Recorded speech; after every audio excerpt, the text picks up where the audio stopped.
আইরিন, শুরু করো।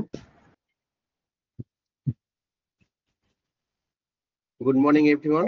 টাইম শুরু করো না, 11:09 বেজে গেছে তো। টাইম শুরু করে দে। না, মুশফিক স্যার ইন্ট্রোডিউস দিচ্ছে। মুশফিক ইন্ট্রো দিয়ে দিতে পারলে আমরা শুরু করতে পারি। Good morning everyone. ট্রিপলি কাপ জাস্ট আয়োজিত webinar on insights and experience shared by Ulkasemi trends a practical realistic design approach. সবাইকে স্বাগতম, সালাম, আসসালামু আলাইকুম। আপনারা অনেকে হয়তো অবহিত আছেন, আমাদের ত্রিপুরা ডিপার্টমেন্ট থেকে 6 জন শিক্ষার্থী গত 19 তারিখ থেকে 23 তারিখ পর্যন্ত 5 দিনের একটা ট্রেনিং সেশনে অংশগ্রহণ করেছিলেন এবং সেটা সফলতার সহিত সম্পূর্ণ করেছেন। আমরা তাদের থেকে তাদের সুন্দর এক্সপিরিয়েন্স শুনবো। Fahim, you may proceed. আচ্ছা, আমাদের মোটামুটি 6টা ডিপার্টমেন্ট নিয়ে আমরা সবাই কথাবার্তা বলবো। সেক্ষেত্রে সবার প্রথমে আইরিন হচ্ছে শুরু করবে।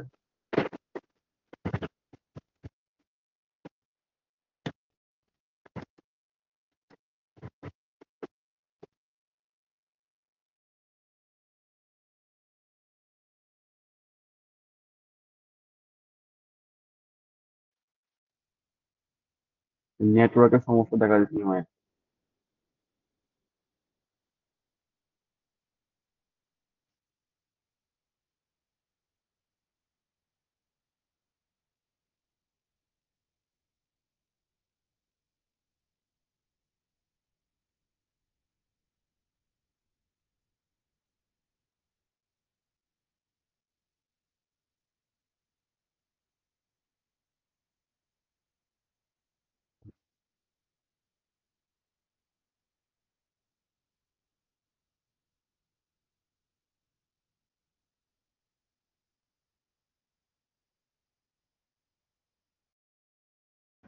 আইরিন, শুরু করো।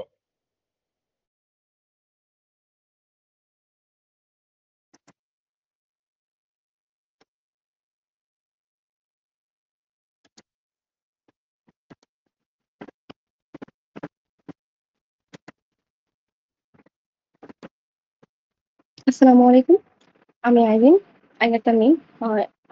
আজকে আমার প্রেজেন্টেশন টপিকটা হচ্ছে introduction to Ulkasemi and journey of Egypt. তো সবার জানা যে যেটা মুশফিক একটু আগে বললো যে আমরা গত 19 থেকে 23 তারিখ উলকাসেমি আয়োজিত একটা 5 দিনের ইন্ডাস্ট্রিয়াল ট্রেনিং এ অংশগ্রহণ করছিলাম। আমাদের সাথে এছাড়াও আরো 10টা ইউনিভার্সিটি থেকে 68 জন মেম্বার এই ট্রেনিং এ অংশগ্রহণ করছে। তো আজকে আমি এই আমাদের যে ট্রেনিং এর এক্সপিরিয়েন্সটা এটা একটু শেয়ার করার চেষ্টা করব। তো প্রথমে আমি দেখাতে চাচ্ছি যে একটা মার্কেট ইউএস এর রিপোর্টের একটা গ্লোবাল সেমিকন্ডাক্টর মার্কেট সাইজ দেখাতে চাচ্ছি। তো এটা গত বছর যেমন 2024 সালে আমরা দেখতে পাচ্ছি যে 565 বিলিয়ন মার্কিন dollar global semiconductor market share ছিল, যা এস্টিমেট করা হচ্ছে যে 2033 সালে গিয়ে দাঁড়াবে 996 বিলিয়ন মার্কিন ডলার, যা হিউজ পরিমাণে ইনক্রিজ হচ্ছে। তো ইনক্রিজ রেটটা দেখা যাচ্ছে 6.5%। অনেক অনেক রিপোর্টে এটা বলা হচ্ছে যে যেটা 1 ট্রিলিয়ন মার্কিন ডলারও ক্রস করতে পারে। এখানে আমার এই অ্যাজাম্পশনটা বা এই রিপোর্টটা দেখানোর কারণ হচ্ছে আমরা দেখতে পাচ্ছি যে সেমিকন্ডাক্টর ইন্ডাস্ট্রিটা কত দ্রুত কত র্যাপিডলি হচ্ছে গ্রো করতেছে। এইখানে যেহেতু এত দ্রুত র্যাপিডলি গ্রো করতেছে, সো এই ফিল্ডে আমাদের হচ্ছে জব অপরচুনিটিস অনেক বাড়তেছে, প্লাস হচ্ছে রিসার্চ অপরচুনিটি অনেক বাড়তেছে। পরবর্তীতে যদি আমরা এই সেমিকন্ডাক্টর একটা প্রোডাকশন রেট দেখতে চাই, যেমন এখানে আমাদের বিভিন্ন সেকশনে ভাগ করা হয়েছে। এই গ্রাফটাতে দেখা যাচ্ছে যে 1990 থেকে 2000 সাল পর্যন্ত আমাদের যে সেমিকন্ডাক্টর ফিল্ডে যে প্রোডাকশন কোম্পানিগুলো ছিল সেখানে ইউএসএ লিড দিচ্ছিল, ইউরোপ লিড দিচ্ছিল এবং জাপান লিড দিচ্ছিল। কিন্তু সেটা দেখা গেছে 2020 থেকে 2025 সালে এখানে আরো কিছু কান্ট্রি অ্যাড হয়েছে, যেমন তাইওয়ান, চায়না এবং আরো অনেক কান্ট্রি এখানে অ্যাড হয়েছে এবং সাউথ কোরিয়াও অ্যাড হয়েছে।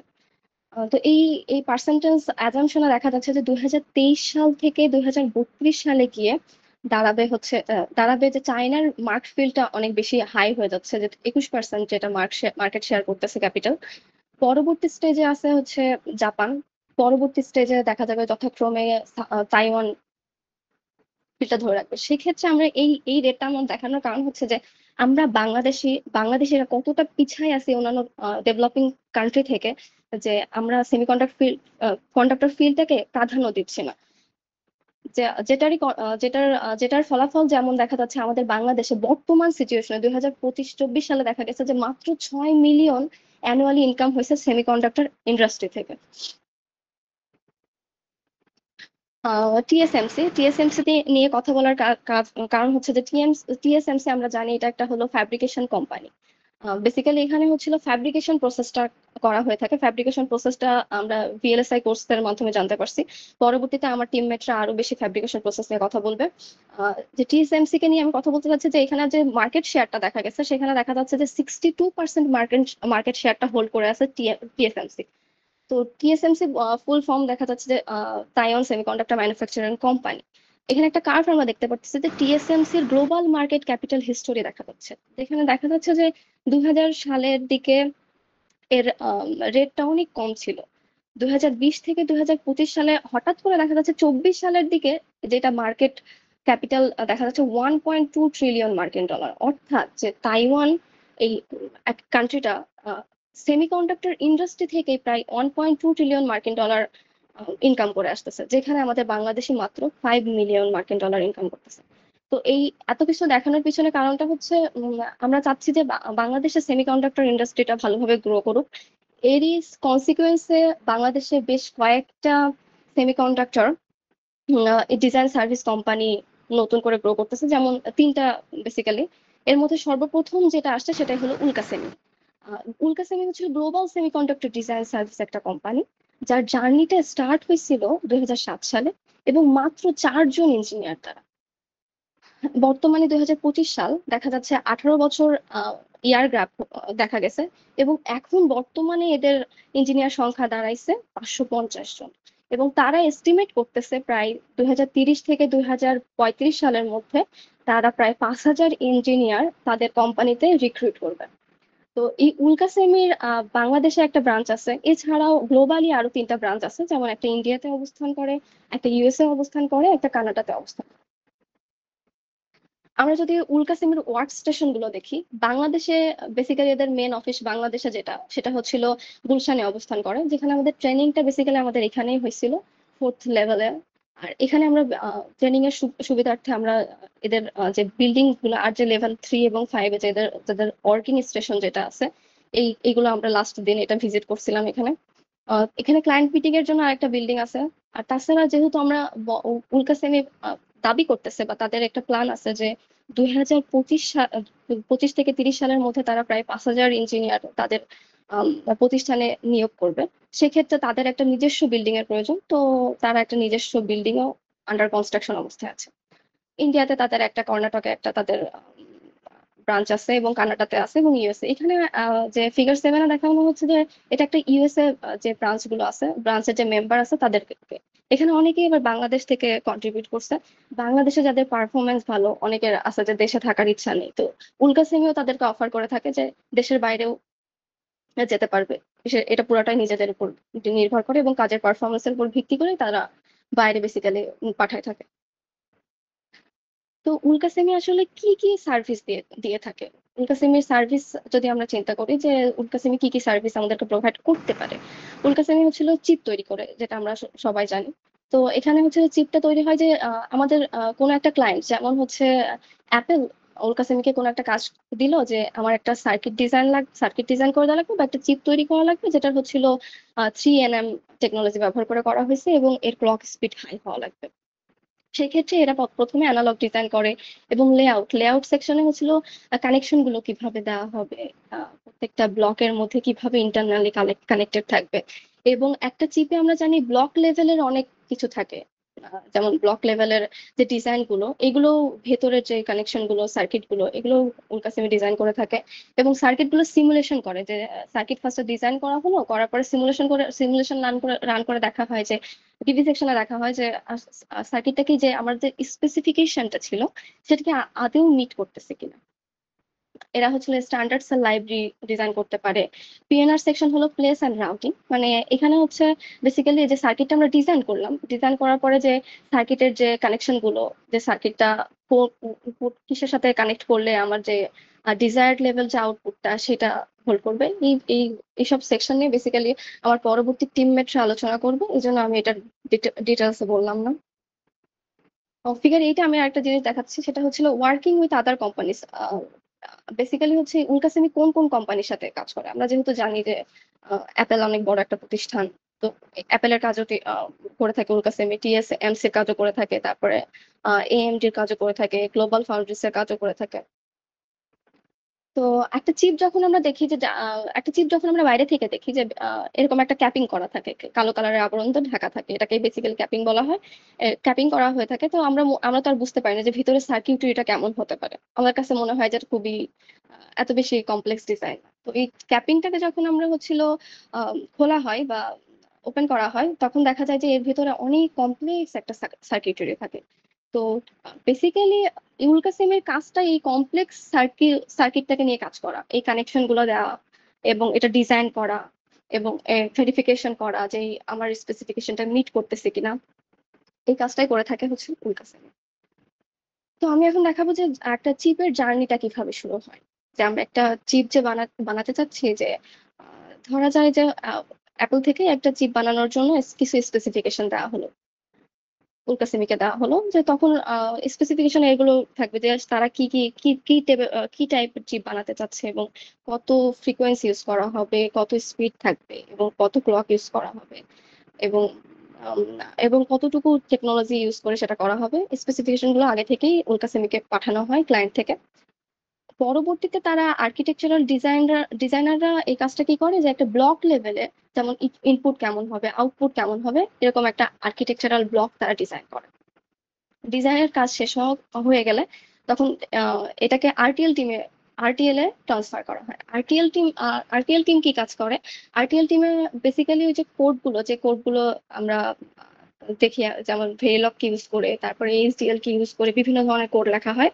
আহ, আমরা প্রথমেই তো আমরা সার্কিট ডিজাইনে চলে যেতে পারি না, আগে আমাদের দেখতে হবে যে আসলেও কি সার্কিটটা কাজ করবে কিনা। এই জন্য বেসিক্যালি এই কয়েকটা স্টেপ ফলো করা হয় এবং পরবর্তীতে যখন আমাদের কোড লেখা হয়ে যায় আরটিএল এ যখন কোড লেখা শেষ হয়ে যায়, তখন সেটা ডিজাইন অ্যান্ড ভেরিফিকেশন, অতএব ডিভি ইঞ্জিনিয়াররা কাজ করে যে ডিজাইন অ্যান্ড ভেরিফিকেশন ফার্স্টে ডিজাইন করে এবং এটার ভেরিফিকেশন করে, যেমন সিমুলেশন রান করে যে আসলেও কি স্পেসিফিকেশন মিট করতে পারতেছি কিনা। যদি মিট না করে সেই ক্ষেত্রে আর্কিটেকচারাল ডিজাইনকে আবার পাঠানো হয়, পাঠানোর পরে আবার আরটিএল এ কোড লেখা হয় এবং আবার ডিবিআই সেকশনে কাজ করে। এই বেসিক্যালি এই প্রসেসটা বেশ টাইম কনজিউমিং, কারণ হচ্ছে কোড লিখতে গেলে ভুল হতে পারে এবং সিমুলেশন যেভাবে আমি চাচ্ছি অনেকভাবে চিন্তা করে সিমুলেশনটা রান করাতে হবে। যে পরবর্তী স্টেজটা হলো সার্কিট ডিজাইন বেসিক্যালি দুই ভাগে ভাগ করা হয়, একটা হলো অ্যানালগ সার্কিট ডিজাইনও করা হয় এবং ডিজিটাল সার্কিট ডিজাইনও করা হয়, যেটা সিএসডি টিম মানে উলকাসেমি সিএসডি টিম করে থাকে।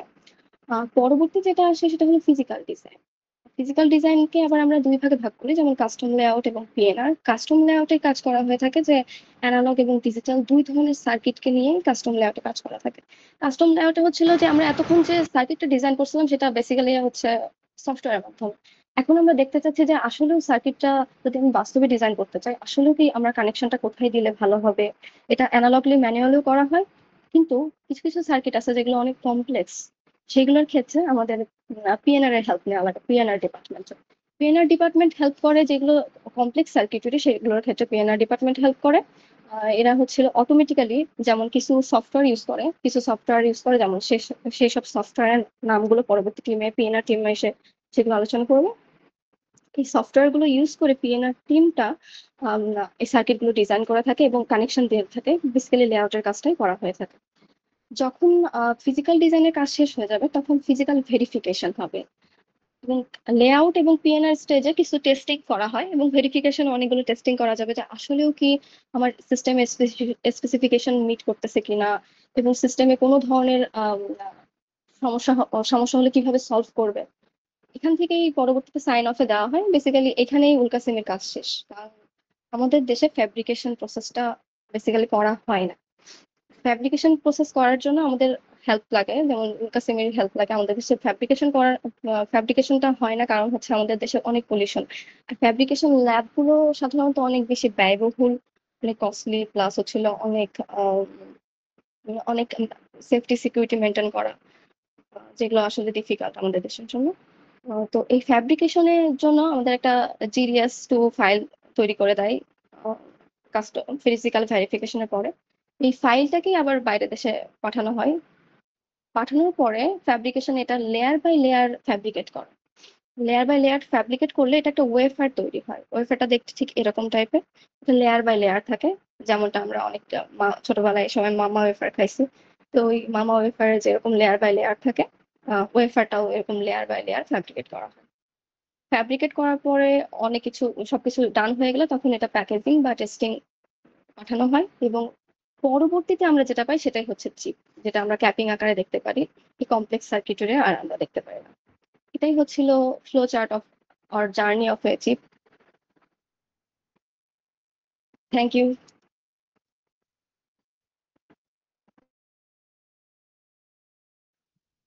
Thank you Irene. সাইট অফ করে তাহলে আমি শুরু করবো।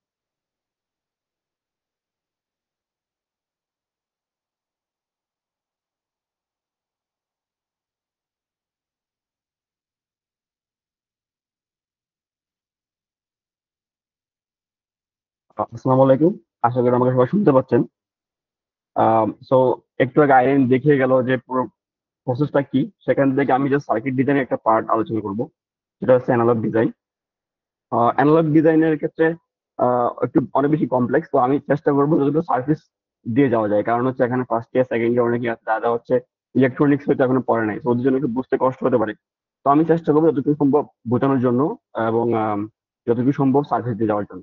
আচ্ছা, তো সবার আগে হচ্ছে অ্যানালগ সার্কিটটা আসলে কি জিনিস, এটা এটা হচ্ছে আমি যদি সিম্পলি বলতে চাই তাহলে বলতে হয় যে অ্যানালগ সার্কিট হচ্ছে যেগুলো কোনো ডিসক্রিট ভ্যালু নিয়ে ডিল করে না, এটা হচ্ছে কন্টিনিউয়াস ভ্যালু নিয়ে ডিল করে উইথ রেসপেক্ট টু টাইম। যেমন হচ্ছে আমি যদি এই সার্কিটটা এই সিগন্যালটা দেখি, এখানে দেখা যাচ্ছে যে টাইমের রেসপেক্ট সবসময় কোনো না কোনো ভ্যালু আছে। বাট আমি যদি পাশে এই সার্কিটটা দেখি, সরি সিগন্যালটা দেখি, তাহলে দেখা যাচ্ছে যে টাইমের রেসপেক্টে কিছু কিছু জায়গায় হচ্ছে কোনো ভ্যালু নাই। কারণ এটা হচ্ছে ডিসক্রিট এবং এটা হচ্ছে ডিজিটাল একটা সিগন্যাল, আর এটা হচ্ছে অ্যানালগ একটা সিগন্যাল। এখন আমি যদি অ্যানালগ সিগন্যালের কোনো এক্সাম্পল দিতে যাই, সেক্ষেত্রে হচ্ছে অ্যাম্পলিফায়ার্স আছে, কম্পারেটরস আছে, অ্যানালগ ডিজিটাল কনভার্টার আছে, ডিজিটাল টু অ্যানালগ কনভার্টার আছে, পাওয়ার ম্যানেজমেন্ট আইসি আছে, ফ্রিকোয়েন্সি সিনথেসাইজার আছে। এখন প্রশ্ন হচ্ছে আমাদের চারদিকে সবকিছু তো ডিজিটাল, তাহলে আমাদের আলাদাভাবে অ্যানালগ কেন লাগবে? আচ্ছা, এটার অ্যান্সার হচ্ছে যে গিয়ে আমাদের যে কম্পিউটার আছে বা মোবাইল ফোন আছে, এখানে চিপ যতই ডিজিটাল হোক না কেন, আমরা যে কথাবার্তা বলতেছি, লাইক আমরা যে ফোনে কথা বলি, সেগুলো কিন্তু অ্যানালগ সিগন্যাল। তো অ্যানালগ সিগন্যাল গুলোকে আমাদেরকে আগে ডিজিটাল কনভার্ট করতে হবে, দেন কনভার্ট করে আবার অ্যানালগ কনভার্ট করতে হবে, যাতে ট্রান্সফার করতে পারি। তো এক্ষেত্রে সব থেকে আমাদের মূলত অ্যানালগ সার্কিটটা কাজে লাগতেছে। তো ইন্ডাস্ট্রি লেভেলে যখন ওরা কাজ করে, তখন কোনো সিগন্যালই আসলে কোনো সার্কিট যে পিওরলি অ্যানালগ হয় না, ওদের আলটিমেটলি ডিজিটাল এবং অ্যানালগ মিক্স সিগন্যাল নিয়ে কাজ করতে হয়। সো এই জন্য মূলত আমাদের অ্যানালগ সার্কিটটা নিয়ে একটু ভালো আইডিয়া পাওয়া লাগবে। সো আমি যদি অ্যানালগ ডিজাইন ফ্লোয়ের একদম একটা জার্নি বা যতটুকু সহজভাবে ব্যাখ্যা করা যায়, সেক্ষেত্রে আমি যদি বলতে চাই, প্রথমে হচ্ছে আমাদের concept of the idea. Concept of the idea জিনিসটা কি? এটা হচ্ছে ধরেন আপনি, আপনার কাছে একটা কাজ আসলো, এখন আপনি ওই কাজ করার জন্য হচ্ছে যে গিয়ে একটা এমপ্লিফায়ার আপনার লাগবে। এই যে আপনার একটা এমপ্লিফায়ার লাগবে, এটা হচ্ছে আপনার কনসেপ্ট। এবং এরপরে আসছে ডেফিনেশন অফ দ্য ডিজাইন, মানে হচ্ছে আপনার ওই এমপ্লিফায়ারটা যে লাগবে, যে ওইটা কি ধরনের এমপ্লিফায়ার হবে, এটা কি ভোল্টেজ এমপ্লিফায়ার হবে, এটা কি ডিফারেন্সিয়াল এমপ্লিফায়ার হবে, এবং এটা কোন ধরনের সার্কিট লাগবে, বা এটা কার সাথে কি কানেক্ট হবে, এটা আপনার ওই ডেফিনেশন অফ ডিজাইন আপনাকে চিন্তা করতে হবে। এরপরে আসছে হচ্ছে ইমপ্লিমেন্টেশন। ইমপ্লিমেন্টেশন লেভেল হচ্ছে আমাদের যেটা করতে হয়, এখানে দুই ধরনের ইমপ্লিমেন্টেশন আছে, একটা হচ্ছে আর্কিটেকচারাল ইমপ্লিমেন্টেশন, আর একটা হচ্ছে স্কিমেটিক ইমপ্লিমেন্টেশন। আর্কিটেকচার ইমপ্লিমেন্টেশন হচ্ছে যে গিয়ে ব্লক লেভেল, এখানে আর্কিটেকচার ডিজাইন করা হয়।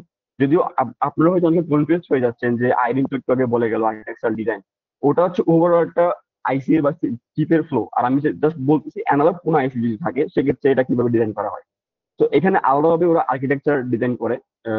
ওই ধরেন শুধু ওই এমপ্লিফায়ারটার জন্য আর্কিটেকচারাল ডিজাইনটা করলো, তারপর ওই আর্কিটেকচার ডিজাইনের রেসপেক্টে একটা হচ্ছে স্কিমেটিক ওরা দাঁড় করে।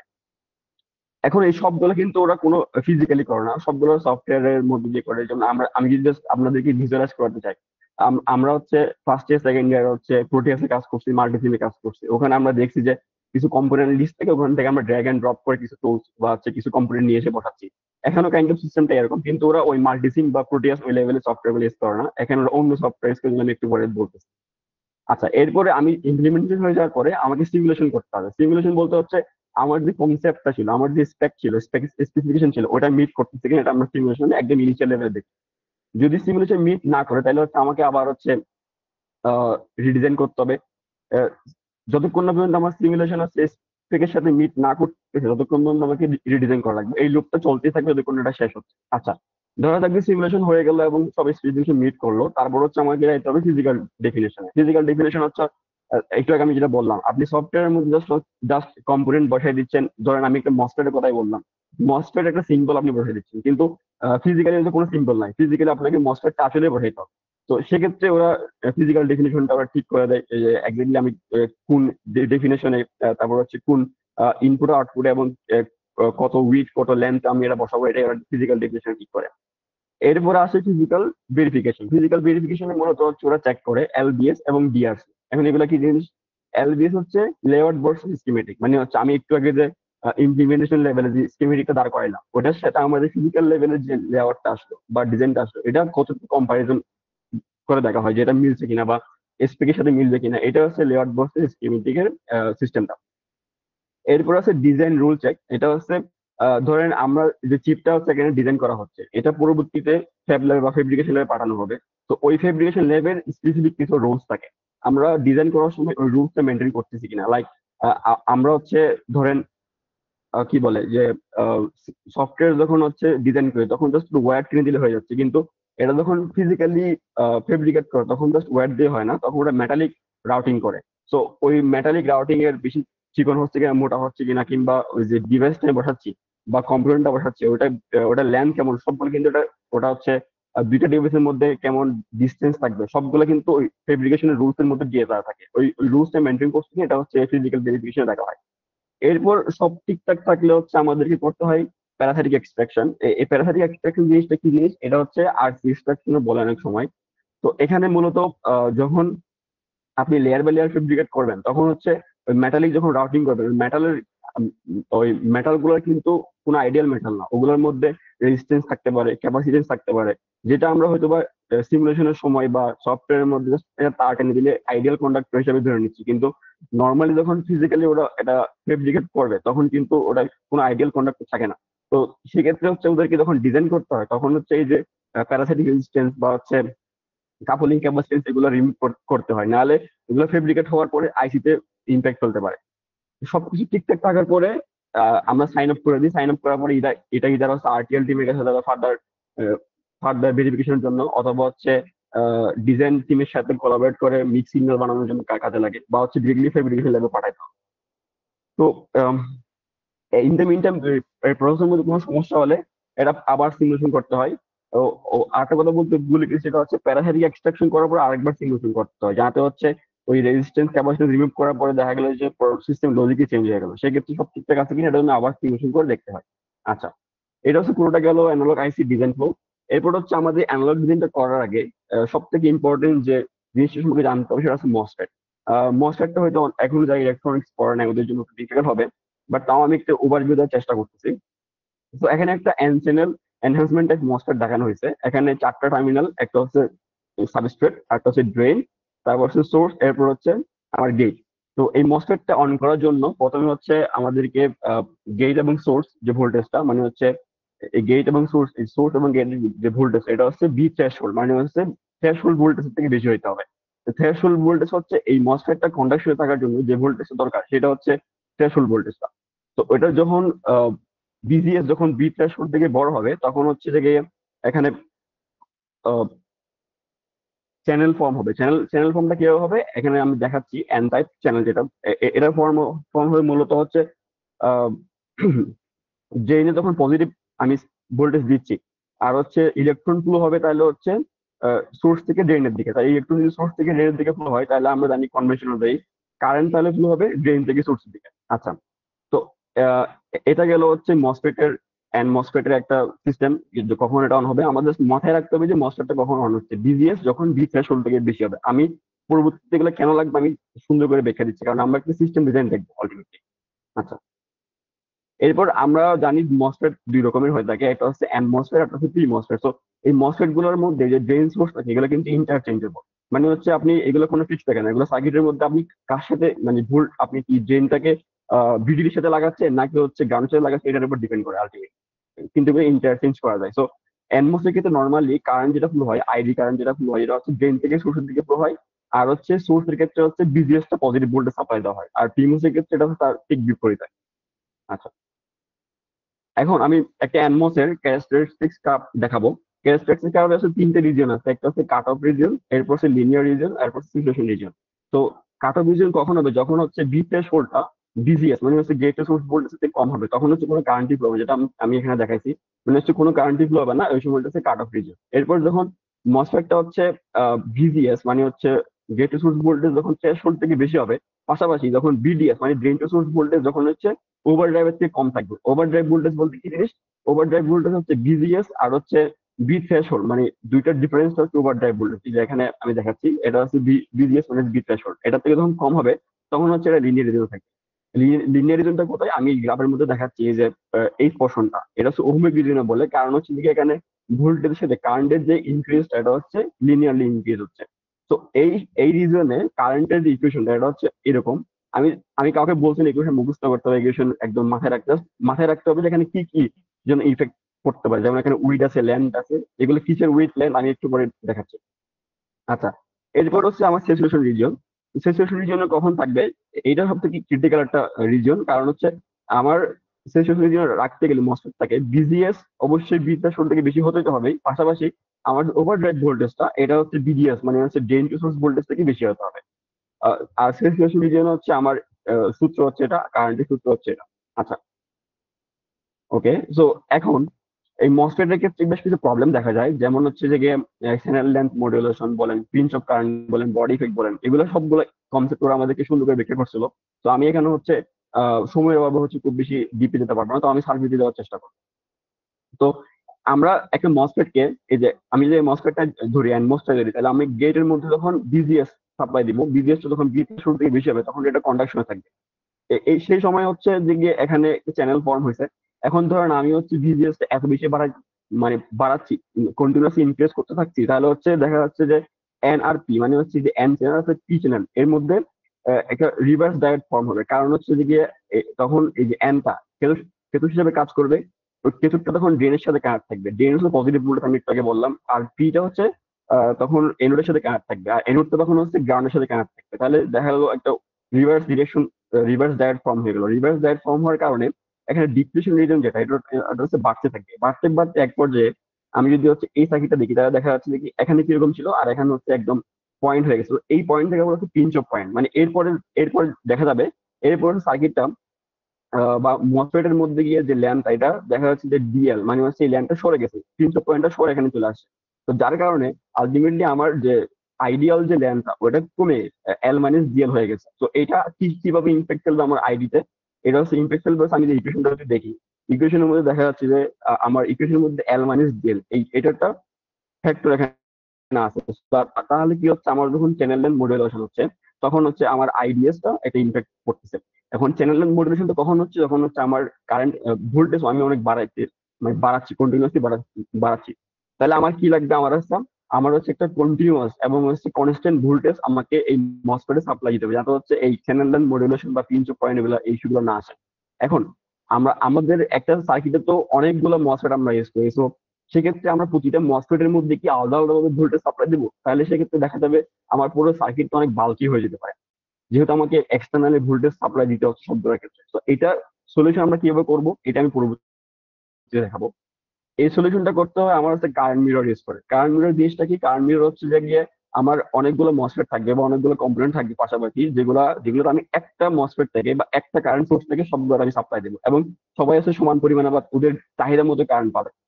এখন সেটা করতে গেলে আমার আগে জানতে হবে একটা মসফেট কখন কারেন্ট সোর্স হিসেবে কাজ করে। সেক্ষেত্রে একটা মসফেটে আমার মূল লক্ষ্য হচ্ছে কি, মসফেটটা অলওয়েজ কন্ডাকশনে রাখতে হবে, যেহেতু আমার কারেন্ট অলওয়েজ কনস্ট্যান্ট থাকা লাগবে।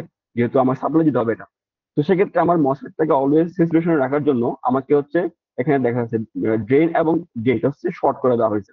এখন ড্রেন এবং গেট শর্ট করলে কি হবে, আমরা জানি যদি ধরি আমরা সোর্সটা হচ্ছে গ্রাউন্ডের সাথে কানেক্ট করা আছে, তাহলে আমার বিডিএস যেগুলো বিজিএস হয়ে যাবে, যেহেতু আমি ড্রেন এবং গেট শর্ট করে দিচ্ছি। তাহলে তখন ওই সময়টা কি হবে, আমরা জানি একটা মসফেট কখন স্যাচুরেশনে থাকে, বিডিএস যখন বিজিএস থেকে বেশি, বিজিএস মাইনাস বি মানে ওভারড্রাইভ থেকে যখন বেশি থাকবে তখন হচ্ছে মসফেটটা স্যাচুরেশনে থাকবে। তো যখন তার মানে হচ্ছে আমি যখন এটা শর্ট করে দিচ্ছি, আমি সবসময় মসফেটটা কন্ডাকশন রিজিয়নে থাকে, মানে হচ্ছে অলওয়েজ এরা স্যাচুরেশন রিজিয়নে থাকবে, কারণ অলওয়েজ বি থ্রেশহোল্ড থেকে বেশি কারেন্ট এখানে ভোল্টেজ এখানে পাস হবে। আচ্ছা, এখন আমি এই কনসেপ্টটা ইউজ করে কারেন্ট বিরো কিভাবে কাজ করছে এটা একটু হালকা ধারণা দেওয়ার চেষ্টা করব। আচ্ছা, এই যে একটু আগে এখানে দেখালাম যে ড্রেনার গেট শর্ট করা ছিল, এই যে ড্রেনার গেট শর্ট করা এটা হচ্ছে আমার মসফেট নাম্বার 1। আর এটা হচ্ছে আরেকটা মসফেট যেটা আমরা হচ্ছে মিরর মসফেট বলতেছি এখানে। তো এটার মাধ্যমে একটা অ্যানালগ লোড, মানে হচ্ছে আমি একটু আগে বললাম অনেকগুলো লোড থাকবে, সেটা মসফেট হতে পারে, সেটা যে কোনো সার্কিট হতে পারে, এটা আমাকে সাপ্লাই দিতে হবে, কারেন্ট সাপ্লাই দিতে হবে। তার মানে এখানে আমরা এই সার্কিটের মধ্যে আমরা কি করব, আমরা হচ্ছে এই মসফেটের মাধ্যমে একটা রেফারেন্স কারেন্ট জেনারেট করব। ওই রেফারেন্স কারেন্টটা হচ্ছে পরবর্তী অন্যান্য মসফেটের মধ্যে আমি সাপ্লাই দেবো, এবং এটা কনস্ট্যান্টলি সাপ্লাই দিবে। কেন কনস্ট্যান্টলি সাপ্লাই দিতে হবে, কারণ হচ্ছে আমাকে ওই মসফেটটাকে বায়াসিং ভোল্টেজ প্রোভাইড করতে হবে, যাতে হচ্ছে ও সবসময় কি থাকে, কনস্ট্যান্ট ভোল্টেজ বা কনস্ট্যান্ট রিজিয়নে থাকে, যাতে হচ্ছে ওভার চ্যানেল লেন্থ মডুলেশন কিছু কোনো ইফেক্ট গুলো না পড়ে।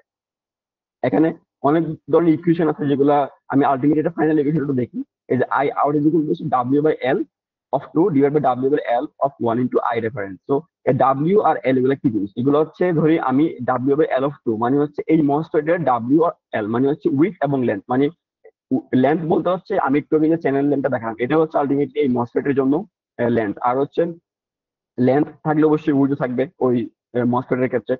তো আমি জাস্ট কি করব, আমি যদি হচ্ছে ধরি এই মসফেট এটা যেরকম দেখতে, এটার উইড এবং লেন্থ যেরকম এক্স্যাক্টলি এই মসফেটেরও সেম উইড এবং লেন্থ, তাহলে কি হবে, আমি যদি সূত্রের মধ্যে সূত্র ইউজ করি তাহলে দেখা যাচ্ছে দুইটাই 1 হয়ে যাচ্ছে, তাহলে হচ্ছে আই রেফারেন্স মানে হচ্ছে আমি যে আই আউটটা মানে হচ্ছে যে কারেন্ট আমি এখানে দিয়ে দিব অ্যানালগ লোডে, এটা এক্স্যাক্টলি রেফারেন্স কারেন্টের সমান হবে। এখন ধরেন আমার হচ্ছে অনেকগুলা মসফেট আমি এখানে পাশাপাশি অ্যাড করবো, সবগুলোতে আমার হচ্ছে সেম টাইপের হচ্ছে কারেন্ট লাগবে। তাহলে আমি কি করবো, আমি সিম্পলি এই সূত্রের মধ্যে হচ্ছে ওই মসফেটের উইডার লেন্থ দিয়ে বা উইডার লেন্থ সমান রেখে আমি হচ্ছে এইভাবে কারেন্ট সাপ্লাই দিতে পারি।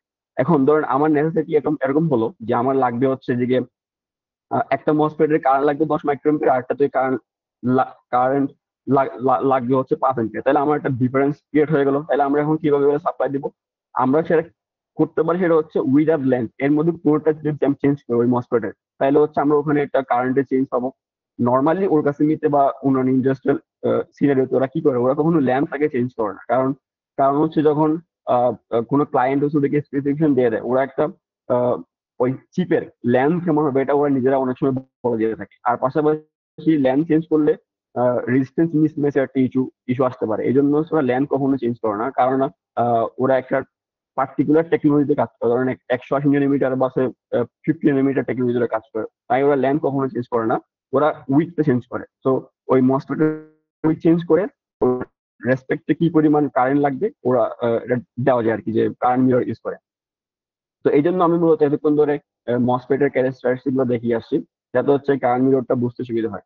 ওরা উল্কাসিমিতে যারা অনেকে ট্রেনিং এর জন্য অপরচুনিটি পায় বা হচ্ছে যে ওদের যে রিক্রুটমেন্ট থাকে, তো রিক্রুটমেন্টের পরে কিন্তু রিক্রুটমেন্ট প্রসেস আমি একটু বলবো। তার আগে হচ্ছে বার্নিং টুলস গুলো ওরা কি ইউজ করে। তো ইন্ডাস্ট্রিতে অ্যানালগ ডিজাইনের জন্য সব থেকে স্ট্রং টুল হচ্ছে ক্যাডেন্স ভার্টোসো। এটাই মূলত হচ্ছে অ্যানালগ এবং মিক্স সিগন্যালের জন্য হচ্ছে একটা স্ট্রং টুল হিসেবে কাজ করে। পাশাপাশি ওরা কিছু কম্পাইলার ইউজ করে, যেমন হচ্ছে ভার্টোসো ওয়েভফ্রন্ট উইন্ডো কম্পাইলার এবং সিনঅপস কম্পাইলার এবং স্পেকট্রো আরএফ এগুলো ওরা ইউজ করে। আরো অনেকগুলো কম্পাইলার ইউজ করে, যেগুলো হয়তো আমার টিম মেম্বাররা পরবর্তীতে আরো কয়েকটা কম্পাইলার এবং সফটওয়্যার নিয়ে কথা বলে। এখন আমাদের ইউনিভার্সিটিতে আমরা ভিএলএসি যখন কোর্স করছি তখন আমরা মডেল সিম নিয়ে কাজ করছি।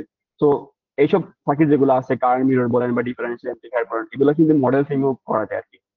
মানে একদম বেসিক লেভেল থেকে, যেহেতু ক্যাডেন্স একটু ইন্ডাস্ট্রিয়াল লেভেলের সফটওয়্যার এবং এটার অনেক সময় প্রিমিয়াম অ্যাক্সেসও পাওয়া যায় না, সো বা স্টুডেন্ট ফ্রেন্ডলি অপশন খুব একটা থাকে না, এই জন্য মডেল সিম হচ্ছে আমরা ইউজ করতে পারি। আর পাশাপাশি আমরা দেখছি আর কি, ওখানে যখন গেছিলাম অন্যান্য ইউনিভার্সিটি যেমন ব্র্যাক এনইসি, তো ওরা কিন্তু ক্যাডেন্স অনেক কিছু কাজ করে আসছে। তো আমি জানি না আমাদের ইউনিভার্সিটিটা এখানে প্রোভাইড করতে পারবে কিনা, বাট ক্যাডেন্স যেহেতু ইন্ডাস্ট্রিয়াল লেভেল ইউজ করে, তো ওটাতে এক্সপিরিয়েন্স থাকলে সব থেকে এটা প্লাস পয়েন্ট হিসেবে কাজ করতে পারে। বাট মডেল সিম কিন্তু খুব খারাপ না। আমরা এখান থেকে যাওয়ার আগে মডেল সিমে কাজ করে গেছিলাম, ওখানে গিয়ে মোটামুটি অনেক কিছু ধারণা করতে পারছি, বুঝতে পারছি, ধরতে পারছি। আম, আর একটা বিষয় থাকে যে এখানে শুধুমাত্র ক্যাডেন্সে কাজ শিখলেও হয় না, ওদের অ্যানালগ যখন ডিজাইন করে তখন হচ্ছে ওদের ক্লায়েন্টের কিন্তু বলে দেয় যে আপনি কোন সফটওয়্যারে কাজ করবেন। কারণ হচ্ছে ওরা হয়তো বা উল্কাসিমিক থেকে অ্যানালগ পার্টটা নিলো, ও নিউরোসি বা অন্য কোনো কোম্পানি থেকে হয়তো বা ডিজিটাল পার্ট বা পিএনআর নিচ্ছে, তাহলে ওদেরকে ওই সফটওয়্যার ওই ফাইলটা পাঠান লাগবে। এই জন্য হচ্ছে ওরা আগে থেকে বলে দেয় আপনি কোন সফটওয়্যার ইউজ করবেন। তো এই জন্য ইন্ডাস্ট্রিতে কাজ করতে গেলে অনেকগুলো সফটওয়্যার হচ্ছে আপনার ধারণা থাকা লাগবে, কাজ শিখতে হবে, এগুলো ওখানে গেলে ওরা শেখাবে আর কি। আচ্ছা, এখন আমি এখানে অ্যানালগ ডিজাইনের একটা রিক্রুট, সরি, তুই কিছু বলতে চাচ্ছি না? আচ্ছা, রিক্রুটমেন্টের একটা সার্কুলার নিয়ে আসি। ওর কাছে প্রায় হচ্ছে সার্কুলার দেয়, ওরা দেখা যায় প্রতি বছর 2-3 বার করে সার্কুলার দিয়ে থাকে আর কি। তো এখানে ট্রেনিং ইঞ্জিনিয়ার, সিনিয়র ইঞ্জিনিয়ার অনেক কিছু আছে, এগুলো আপনারা হচ্ছে ফেসবুক পেজে গেলেও দেখতে পাবেন। তো আমি কিন্তু একটা জিনিস এখানে পয়েন্ট আউট করবো, সেটা হচ্ছে আদার রিকোয়ারমেন্টস এটা। আচ্ছা, এটা আমি বড় করে দেখাচ্ছি এখানে। তো এখানে দেখছেন যে কি কি লাগবে আমাদের। আমরা যদি অনেকে অ্যানালগ ডিজাইনার হিসেবে ওখানে জয়েন করতে চাই, সেক্ষেত্রে আমাদের ডিসি সার্কিটের, ইলেকট্রনিক্স এর, ভিএলএসআই, সলিড স্টেট ফিজিক্স হচ্ছে, আমি একটু আগে যে মসফেটের অপারেশন গুলো বললাম, এগুলো মূলত ওই সেক্টরে কভার করে। এগুলো সবই আমাদের ফার্স্ট ইয়ার টু ফোর্থ ইয়ারে আমাদের ইউনিভার্সিটিতে পড়ানো হয়, আমাদের সিলেবাস কারিকুলাম ওখানে সবকিছু পড়ানো হয়েছে। কিন্তু ইলেকট্রনিক্স যখন আমরা পড়ছিলাম, ওখানে আমরা ফিনফ্যাট বা হচ্ছে এফডিএস, এফএক্স এর এগুলোর কোনো সিলেবাস ছিল না হয়তো, এখন আছে কিনা আমি জানি না। পাশাপাশি যখন বিএলএস কোর্স আমরা করছি, তখন আমাদের ভেরিলগ দিয়ে হালকা ধারণা দেওয়া হয়েছে।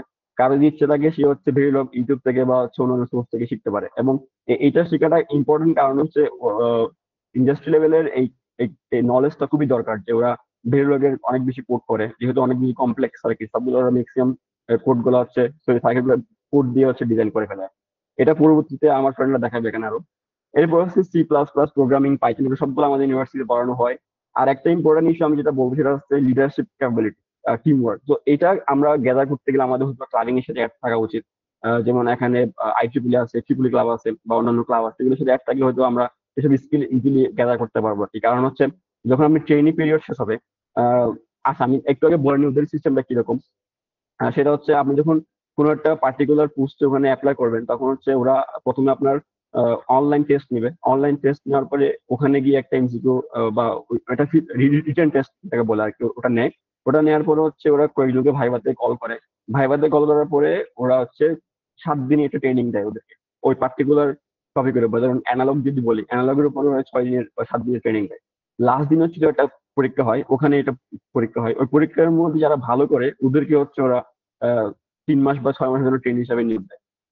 এরপরে হচ্ছে ওরা কাজ শিখে, আরো অ্যাডভান্স জিনিস টুলস গুলো শিখে। এরপর 6 মাসের পরে হচ্ছে ওদেরকে একটা ইনক্রিমেন্ট দিয়ে হচ্ছে কোনো একটা পজিশন বা ইঞ্জিনিয়ারিং পজিশন দেওয়া হয়। তো তখন হচ্ছে আপনার আন্ডারে কিন্তু অনেকে থাকবে, 6-7 জন দেখা যাচ্ছে আপনার আন্ডারে কাজ করতেছে, ওদেরকে আপনাকে ডিল করতে হবে, ওদের মাধ্যমে কাজ করে আপনার কাছ থেকে আউটপুট নিয়ে আসতে হবে। তো এই জন্য লিডারশিপ কোয়ালিটি ওই সময় খুব বেশি ইম্পর্টেন্ট আর কি। আম, আশা করি আমি অ্যানালগ নিয়ে মোটামুটি অনেক কিছু কভার করার চেষ্টা করছি। তো আমি তাও কিছু বলবো যেগুলো হচ্ছে ওরা আমাদেরকে হালকা ধারণা দিছিল আর কি, যেগুলা হয়তো যারা অ্যানালগ পার্ট ঢুকতে চায় ওদেরকে কাজে লাগবে। যেমন হচ্ছে ডিফারেন্সিয়াল এমপ্লিফায়ার ডিজাইন করা, তারপর হচ্ছে কম্পারেটর, অ্যানালগ ডিজিটাল কনভার্টার, এগুলো বেসিক সার্কিট, এগুলা মসফেট দিয়ে ডিজাইন করা শেখা উচিত। এবং এগুলো সিমুলেশন কিভাবে করে, টাইমিং সার্কিট ডায়াগ্রাম, সবগুলো নিয়ে আইডিয়া থাকলে অনেকে হতে সুবিধা হবে আর কি। ওখানে যে ট্রেনিং পিরিয়ডটা হয় 7 দিনের, ওই সময়টা অনেক বেশি হেল্প করে। আচ্ছা, এরপরে আমি যেটা বলতে চাচ্ছি, অ্যানালগ ডিজাইন যেটা, এটার এটা অনেকে হয়তো বলতে পারে, কোয়েশ্চেন আসতে পারে যে এআই এর যুগে এটার হাইপ কেমন থাকবে বা এটার গ্রোথ কেমন থাকবে। আহ, এখনো পর্যন্ত এআই যেগুলো আসছে এর মাধ্যমে হচ্ছে হয়তো ডিজিটাল সার্কিট বা আমরা আমাদের ফ্রেন্ডরা দেখা দেখতে পারে যে পিএনআর বা এসব সবগুলো অটোমেটিক রাউটিং করা যাচ্ছে, কিন্তু অ্যানালগ ডিজাইনটা কিন্তু এখন ম্যানুয়ালি করছে। কারণ হচ্ছে এখানে এত বেশি ভেরিয়েবল, এটাতে আসলে মেশিন লার্নিং বা অন্যান্য এআই ইউজ করে কাজ করাটা খুবই ডিফিকাল্ট, এখনো পর্যন্ত সম্ভব হয় না আর কি। তো ওরা প্রায় বলতেছিল যে অ্যানালগের চাকরি অনেকদিন থাকবে কাইন্ড অফ। তো এই জন্য আমি বলতে পারি যে অ্যানালগ ডিজাইনটা হচ্ছে খুবই একটা ক্রুশাল এবং গ্রোথ ভালো। এবং এই স্কিলটা গ্যাদার করতে পারলে ইন্ডাস্ট্রি লেভেলে ভালোই প্রমোশন বা ভালোই জায়গায় যাওয়া যাবে। তো এই পর্যন্ত আমার ছিল। এরপরে হচ্ছে অন্য কেউ আরটিএল নিয়ে কথাবার্তা বলবো। আহ, ধন্যবাদ। আর কোনো কোয়েশ্চেন থাকলে আমরা সবার শেষে কোয়েশ্চেন নিব একটা করে। আচ্ছা। Thank you. ধন্যবাদ ফাহিমকে। এবার আমি সুবরঞ্জন দাস, আমি চেষ্টা করব আরটিএল নিয়ে কথা বলার জন্য।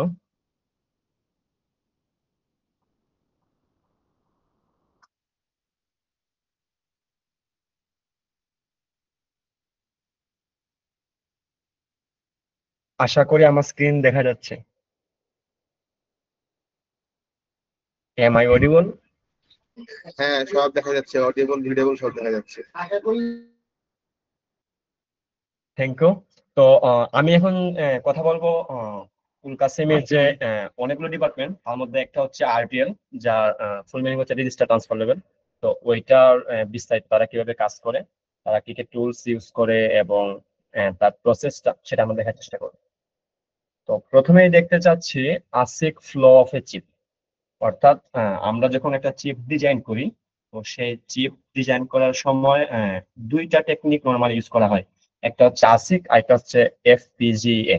তো বর্তমানে বেশিরভাগ ডিজাইনেই সবাই আসিক ইউজ করে।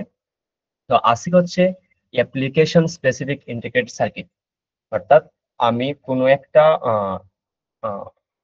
একটা স্পেসিফিক অ্যাপ্লিকেশনের উপর ভিত্তি করে আমি চিপটাকে ডিজাইন করব, যে আমার চিপটা এই অ্যাপ্লিকেশনটা সে রান করবে অথবা সে এই পারফরমেন্স গুলো দিবে। তো এটা হচ্ছে কাস্টম ডিজাইন বলা হয়। আর এফপিজিএ হচ্ছে ফিল্ড প্রোগ্রামেবল গেট অ্যারে। অর্থাৎ যেটা আমি ফেব্রিকেশনের পরেও প্রোগ্রাম করে এর ইয়েগুলো চেঞ্জ করতে পারবো। তো বর্তমানে আসিককে কেন ইউজ করা হয়? কারণ আসিক যে ডিজাইন সেটা হচ্ছে বেটার এফিসিয়েন্সি প্রোভাইড করে এবং তার পারফরমেন্স হচ্ছে অনেক হাই লেভেলের রেদার দেন এফপিজিএ। সো আমি যদি একটা এক্সাম্পল দিই, যেমন আসিকে ডিজাইনের ক্ষেত্রে মাইক্রো কন্ট্রোলার, ডিআরএম এগুলো ডিজাইন করা হয়। আবার এফপিজিএ তে ডিজাইন করা হয় digital signal processing, audio analog signal processing, audio signal processing. এগুলোর ক্ষেত্রে এফপিজিএ দিয়ে তারা চিপ ডিজাইন করে থাকে। তো আসিক যে ফ্লোটা, এটা হচ্ছে আইরিন ফাহিম দুজনে ব্যাখ্যা করছে যে পুরো একটা চিপের জার্নি। তো এখানে আমি দেখাবো যে আমাদের আরটিএলটা কোথায় থাকে। তো প্রথমে আমাকে যখন ক্লায়েন্ট সিস্টেম স্পেসিফিকেশন দিবে, সেই স্পেসিফিকেশনের পরে আর্কিটেকচারাল ডিজাইনটা হবে। অর্থাৎ আমার সেই স্পেসিফিকেশন থেকে আমার কি কি সার্কিট লাগবে, আমার কি কি কম্পোনেন্টস লাইক আমার যে ফ্লিপ ফ্লপস, রেজিস্টার্স এগুলো থাকবে, ওইগুলো সেটা ডিজাইন করবে আর্কিটেকচারাল ডিজাইনে। দেন সেটা আসে আরটিএল এ, ফাংশনাল ডিজাইন, লজিক ডিজাইন। তো ওই আরটিএল নিয়ে আমরা বিস্তারিত এখন কথা বলবো। তো আরটিএল কি? আরটিএল হচ্ছে রেজিস্টার ট্রান্সফার লেভেল।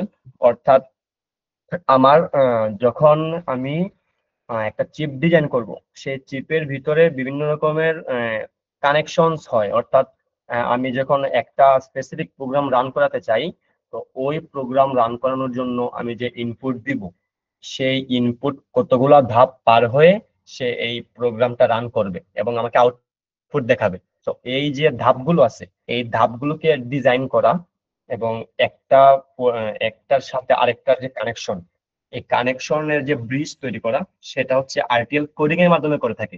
অর্থাৎ আমার যে data flow of data between hardware registers, অর্থাৎ আমরা একটা চিপের মধ্যে কি থাকে, অনেক ধরনের রেজিস্টার্স থাকে, ফ্লিপ ফ্লপস থাকে, মেমোরি এলিমেন্টস থাকে, সিকোয়েন্সিয়াল এলিমেন্টস থাকে। তো এই এলিগুলোর মধ্যে যে ডাটা ফ্লো হবে, অর্থাৎ আমি যখন ইনপুট দিব, তখন সেই ইনপুট কি হবে, এই চিপের ভিতরে লক্ষাধিক পরিমাণ গেট থাকে, তো একটা থেকে আরেকটাতে পাস হবে। তো এই যে ডাটা প্রসেসিং যে ফ্লো, এটা আমার আরটিএল ডিজাইন করে থাকে, এটা আরটিএল ডিফাইন করে যে আমার এটা কিভাবে ফ্লো হবে, এবং লজিক্যাল অপারেশনস গুলোকে সে ডিফাইন করে। অর্থাৎ আমি যখন একটা অপারেশন রান করাতে চাই, multiplication or addition or subtraction, তো এই অপারেশন গুলো সে কিভাবে পারফর্ম করবে এবং তার টাইমিং অ্যানালাইসিস, টাইমিং ডায়াগ্রাম কিভাবে হবে, এই সব কিছু আরটিএল কোডিং এর মাধ্যমে করে থাকে। তো আরটিএল কেন ইম্পর্টেন্ট? কারণ আমরা একটা চিপ বিভিন্ন ধরনের কাজ করে থাকি। সো তো সেই কাজগুলো তো প্রথমেই আমি একটা চিপ বানাতে পারবো না, ফেব্রিকেশন করতে পারবো না। প্রথমে আমাকে কি করতে হবে? প্রথমে আমাকে সিমুলেশন করতে হবে। কারণ সিমুলেশন করে আমি দেখবো যে actually it works or not. যদি এটা ওয়ার্ক করে দেন এটা ফেব্রিকেশন প্রসেসে যাবে। তো এই কারণে আমাদের প্রথমে সিমুলেশন করে দেখতে হয় যে আমি যে যে স্পেসিফিকেশন চাচ্ছি, আমি সিমুলেশন করে দেখবো যে আমার সেই স্পেসিফিকেশন গুলো আমার ডিজাইনটা মিট করতেছে কিনা। তাছাড়া আরটিএল আরেকটা ইম্পর্টেন্ট দিক হচ্ছে যে এটা এরর ডিটেক্ট করে, অর্থাৎ আমি যখন সিমুলেশন করব তখনই বুঝতে পারবো যে আমার এই জায়গাটাতে স্পেসিফিকেশন মিট করতেছে না, অথবা আমার এই জায়গায় একটু সমস্যা আছে, অথবা এই জায়গায় একটু ডিলে হচ্ছে, এই জায়গায় পারফরমেন্সে একটু উন্নতি করতে হবে। এই এরর গুলো ডিটেক্ট করা যায় এবং সে ডিটেকশনের মাধ্যমে আবার এটা আমরা রিভার্স কাজ করি। দেন আরটিএল ডিজাইন ফ্লো, অর্থাৎ আরটিএল টিমে কাজগুলো কিভাবে হয়ে থাকে, কি কি ধাপে হয়ে থাকে। তো প্রথমে আমার স্পেসিফিকেশন আসবে, আমার ক্লায়েন্ট স্পেসিফিকেশন প্রোভাইড করবে, সেই স্পেসিফিকেশন ধরে মাইক্রো আর্কিটেকচারাল প্ল্যানিং হবে। মাইক্রো আর্কিটেকচারাল প্ল্যানিং কি? এখানে আমি ব্লক লেভেল প্ল্যানিং করব, অর্থাৎ আমার যে চিপ, সেই চিপে তো আমি বললাম যে লক্ষাধিক বা আরো বেশি গেট থাকে, আরো বেশি রেজিস্টার, ফ্লিপ ফ্লপস এগুলো থাকে। তো এগুলোকে আমি বিভিন্ন সার্কিটের সমন্বয়ে আমি ব্লক ব্লক আকারে ভাগ করব সেই স্পেসিফিকেশন ধরে। যে স্পেসিফিকেশনে যদি আমার একটা কাজ থাকে যে আমি যদি ইনপুট 2টা দেই তাহলে সে যোগ করে দিবে, আরেকটা স্পেসিফিকেশন থাকবে যে যদি আমি 2টা ইনপুট দেই সে বিয়োগ করে দিবে। তো এই 2টা স্পেসিফিকেশনের জন্য আমি 2টা ব্লক বানাবো। সেই ব্লকের জন্য আমার সেই একটা ব্লকের ভিতরে কয়েকটা সার্কিট থাকতে পারে, কয়েকটা কম্পোনেন্টস থাকতে পারে। সো সেই ব্লক গুলো প্ল্যানিং করব। দেন টপ লেভেল আইও ডেফিনেশন হচ্ছে ইনপুট আউটপুট ডেফিনেশন, অর্থাৎ একটা ব্লকের সাথে আরেকটা ব্লকের যে কানেকশন, আমি ইনপুট কিভাবে দিব, আউটপুট কোন দিক দিয়ে যাবে, এগুলো আমি ডিফাইন করব, অর্থাৎ ডিজাইন করব। দেন আসতেছে ড্রয়িং ফাংশনাল ডায়াগ্রাম,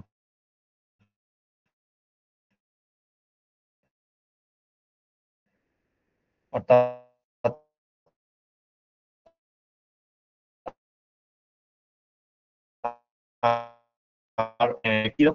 ডিফাইন করা হবে যে আমি যদি এরকম দেন এই ডিজাইন শেষ হলে আমরা যাব কোডিং এ। অর্থাৎ আগেরটা পুরোটাই ছিল আমার হাতে কলমে, অথবা এটা হাতে কলমে করা যায়, আবার অনেকে ইয়ের মাধ্যমে করে, সফটওয়্যারের মাধ্যমে করে। দেন আসছে আরটিএল কোডিং, অর্থাৎ আমি যে ব্লককে ভাগ করলাম সেই ব্লক গুলাকে তো আমার এখন একটা সিমুলেশন করে দেখতে হবে। তো সেই সিমুলেশন কিভাবে করবো? আমি তো আমার ডিজাইনটাকে সিমুলেশন করতে পারবো না, তার জন্য আমাকে কোড লাগবে। অর্থাৎ আমরা বর্তমানে যেমন হাতে হাতে কলমে অথবা বিভিন্ন সফটওয়্যার দিয়ে গেট গুলাকে ডিজাইন করি, তো আমরা এখন আইটিএল টিম কি করে সেটা হাতে কলমে করে না, বরং সেটা কোডিং এর মাধ্যমে করে। অর্থাৎ আমি কোড করব এবং সেই কোডের মাধ্যমেই আমার সার্কিটটা যে কাজ করার কথা সেই কোডের মাধ্যমে এক্স্যাক্টলি সেম কাজটা করবে। এটা হচ্ছে আরটিএল কোডিং। তো প্রথমে আমাকে কি করতে হবে? ব্লক লেভেল আরটিএল কোডিং করতে হবে। তো আমি যে ছোট ছোট ব্লকে ভাগ করছিলাম আমার চিপটাকে, সেই ছোট ছোট ব্লকের যে কাজ আমি বললাম যে সাবট্রাকশন, এডিশন, মাল্টিপ্লিকেশন, এইগুলোকে কোডিং করে রাখবো। এটা হচ্ছে ব্লক লেভেল আরটিএল কোডিং। দেন আসতেছে আমার টপ লেভেল কানেকশন, তার এক একটা ব্লকের সাথে আমি আরেকটাকে কিভাবে কানেক্ট করব, ওয়্যার দিয়ে কানেক্ট করব। তো সেই 2টা ওয়্যারকে কানেক্ট করতে হবে। এইভাবে মোটামুটি কয়েক হাজার ব্লক থাকবে, সে প্রত্যেকটা ব্লককে কোডিং এর মাধ্যমে কানেকশন করতে হবে। তো কিভাবে কানেক্ট করে এটা আমি দেখাবো ইমপ্লিমেন্টেশনে। তারপর আসবে সিনট্যাক্স চেক। সিনট্যাক্স চেক কি? আমরা জানি যে কোডিং এর ক্ষেত্রে অনেক ধরনের রুলস থাকে, এক একটা প্রোগ্রামিং ল্যাঙ্গুয়েজে এক এক রকম রুলস। যেমন পাইথনে ইন্ডেন্টেশন এরর হয়ে থাকে, আবার কিছু কিছু ক্ষেত্রে আমরা কমা দেই না অথবা ব্রেকেট দেই না, তাহলে সেটা মাঝে মাঝে হয়তো প্রপারলি রান করতেছে বাট ইটস নট এফিশিয়েন্ট। আর আমরা জানি কোডিং এর ক্ষেত্রে এফিশিয়েন্ট না হলে সেটা অবশ্যই অনেক খারাপ একটা দিক। তো এটা আমি সিনট্যাক্স চেক করব। চেক এই 3টা কাজ শেষ হওয়ার পর আমি সিমুলেশন করব, সিমুলেশন এবং ডিবাগিং করব। সিমুলেশন অর্থাৎ আমি দেখব যে আমি যে কোডটা করলাম প্ল্যানিং এর পরে, সেই কোডের মাধ্যমে অ্যাকচুয়ালি আমি যা চাচ্ছিলাম যে আমার এরকম আউটপুট আসবে, আসলেই এমন আউটপুট আসতেছে কিনা। যদি না আসে তাহলে অবশ্যই এটা ডিবাগ করব। ডিবাগ করে যদি দেখা যায় যে না এটা আসতেছে না, দেন আমি আবার প্ল্যানিং এ যাব, আমি আবার টপ লেভেল আইও ডেফিনেশনে যাব, ব্লক লেভেল প্ল্যানিং করব, ড্রয়িং ফাংশন ডায়াগ্রাম করব, দেখবো যে কোথায় সমস্যা হয়েছে। যদি আবার ঠিকঠাক করে আবার আরটিএল কোডিং এ পাঠাবো। কোডিং যদি বলে না এবার ঠিক আছে, দেন সেটা যাবে কোয়ালিটি চেকিং। কোয়ালিটি চেকে কি হবে? প্রথমে আমি এখানে বিভিন্ন ধরনের টাইপস আছে কোয়ালিটি চেকের, যে কি কি চেক করা হয়। প্রথমে চেক করে লিন্টিং। লিন্টিং হচ্ছে আমার এটা কোড অ্যানালাইসিস টেকনিক। তা আমি যে কোডটা করলাম সেটা অ্যানালাইসিস করবে যে এখানে কোনো আনকানেক্টেড পোর্টস আছে কিনা অথবা আনইউজড ভেরিয়েবলস আছে কিনা। যদি এমন হয়ে থাকে যে আমি এখানে দুইটা ব্লকের মাঝে দুইটা পোর্ট আছে, বাট আমি যেটা কানেক্ট করিনি, তো সেটা অবশ্যই সমস্যা, আমার প্রপারলি কাজটা করবে না। আসলে এমন হতে পারে যে আমি একটা ভেরিয়েবল এক্সট্রা নিয়ে ফেলছি বাট এটা ইউজ করিনি, তাহলে এটা অবশ্যই আমার কি অপচয়, আমার এটা কোডিং এর রান টাইমের উপর এফেক্ট ফেলবে। তো সেই কারণে আমাকে সেই ভেরিয়েবলটা বাদ দিতে হবে, অথবা আমার যদি সেই ভেরিয়েবলটা কাজে লাগাতে হয় তাহলে সেটা অবশ্যই কাজে লাগাবো, এটা চেক করে, এবং অবশ্যই ব্যাড কোডিং স্টাইল চেক করে তো আমি যে কোডটা করলাম সেই কোডটা প্রপার ওয়েতে করা হয়েছে কিনা, সবকিছু ডিফাইন করে দেওয়া আছে কিনা। Then synthesis and timing analysis, এখানে কি করা হয়, এখানে এনশিওর করা হয় যে actually circuit timing requirements meet করতেছে কিনা, অর্থাৎ আমার যে স্পেসিফিকেশনে যা হওয়ার কথা ছিল যে এই ইনপুটটা দিলে এই আউটপুটটা আসবে, আমি সেটা টাইমিং ডায়াগ্রামের মাধ্যমে দেখবো। এটা টাইমিং ডায়াগ্রাম সফটওয়্যারের মাধ্যমে দেখা যায় যে আমি যখন একটা কোড রান করাবো, সেই কোড রান করার পর তার যে আউটপুটটা, যেটা ট্রুথ টেবিল ডিফাইন করে, সেটা কাজ করতেছে কিনা ওটা চেক করা। দেন আসতেছে ডিএফটি কমপ্লায়েন্স চেক। ডিএফটি হচ্ছে ডিজাইন ফর টেস্টেবিলিটি, অর্থাৎ এটা এনশিওর করে যে RTL can be easily tested after manufacturing. মানে আমি যখন চিপটা ম্যানুফ্যাকচার করার পর আমি সেটা যেন টেস্ট করতে পারি, সেই পারপাসটা আমার ডিএফটি প্রোভাইড করে।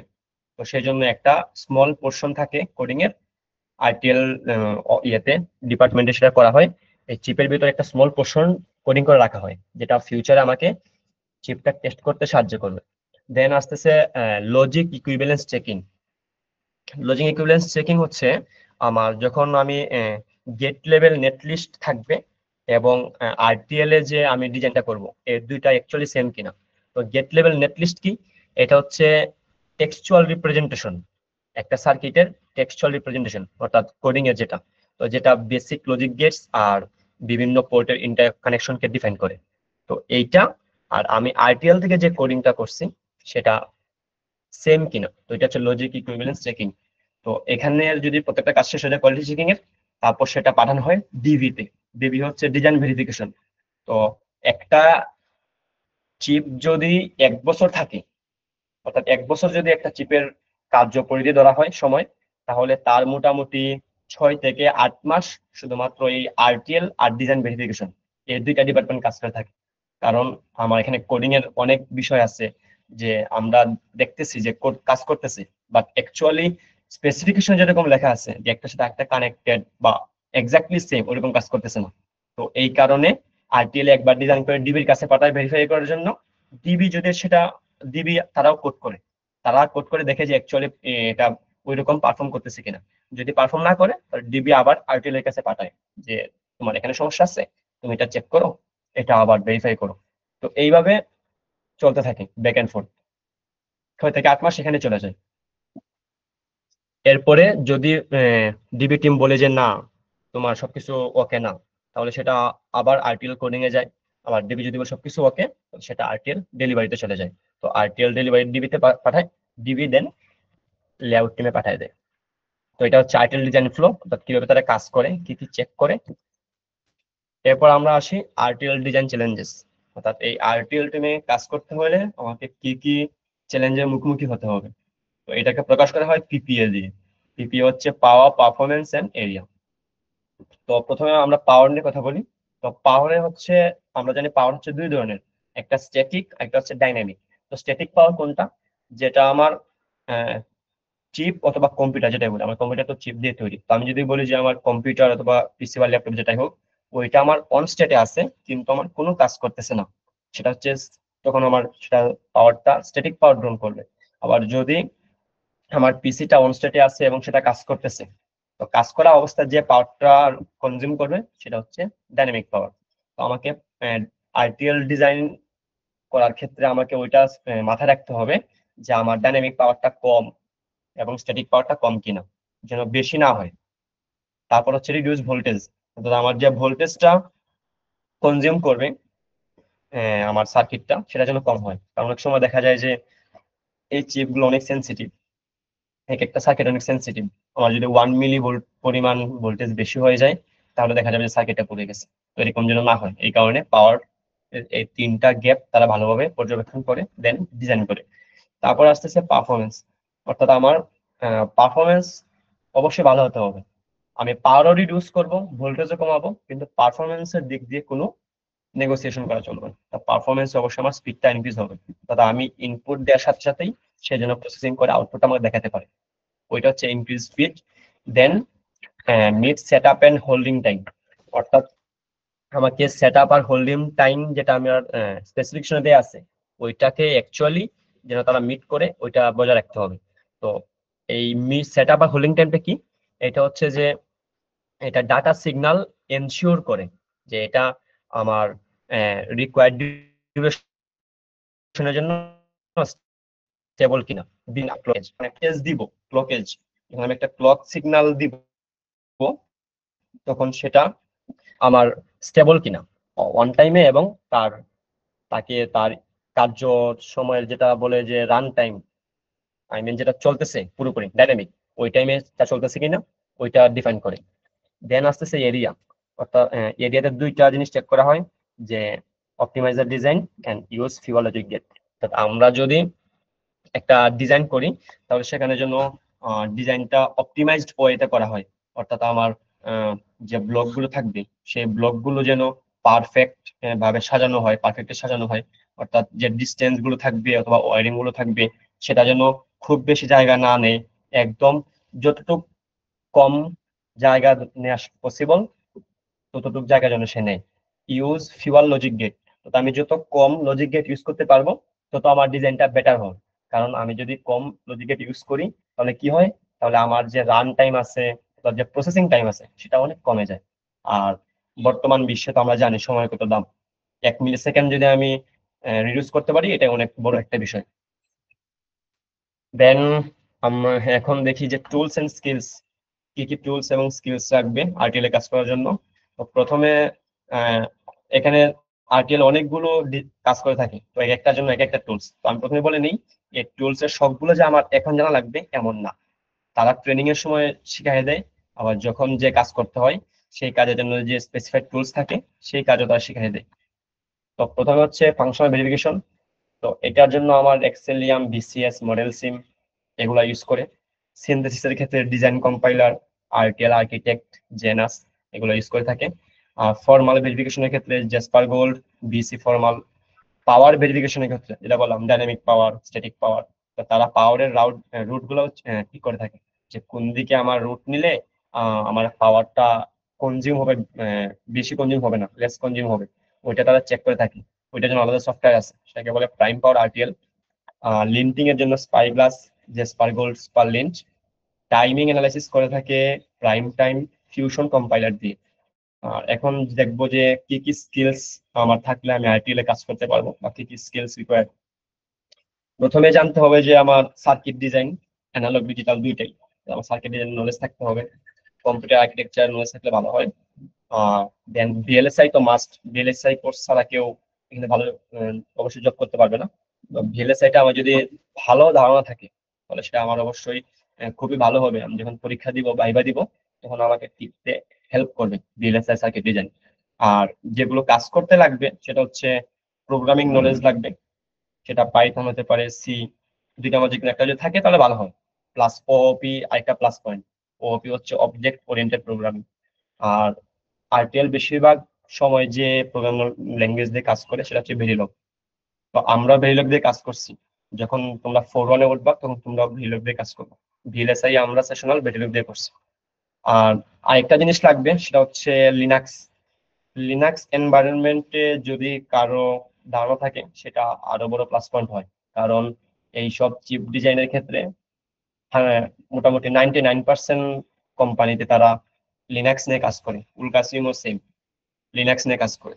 সো এখন লিনাক্স না পারলেও ওইখানে জয়েন করার পর লিনাক্স শিখতেই হবে মাস্ট। তো আমরা এখন একটা ফুল অ্যাডার সার্কিট ইমপ্লিমেন্টেশন দেখবো মডেল সিম দিয়ে।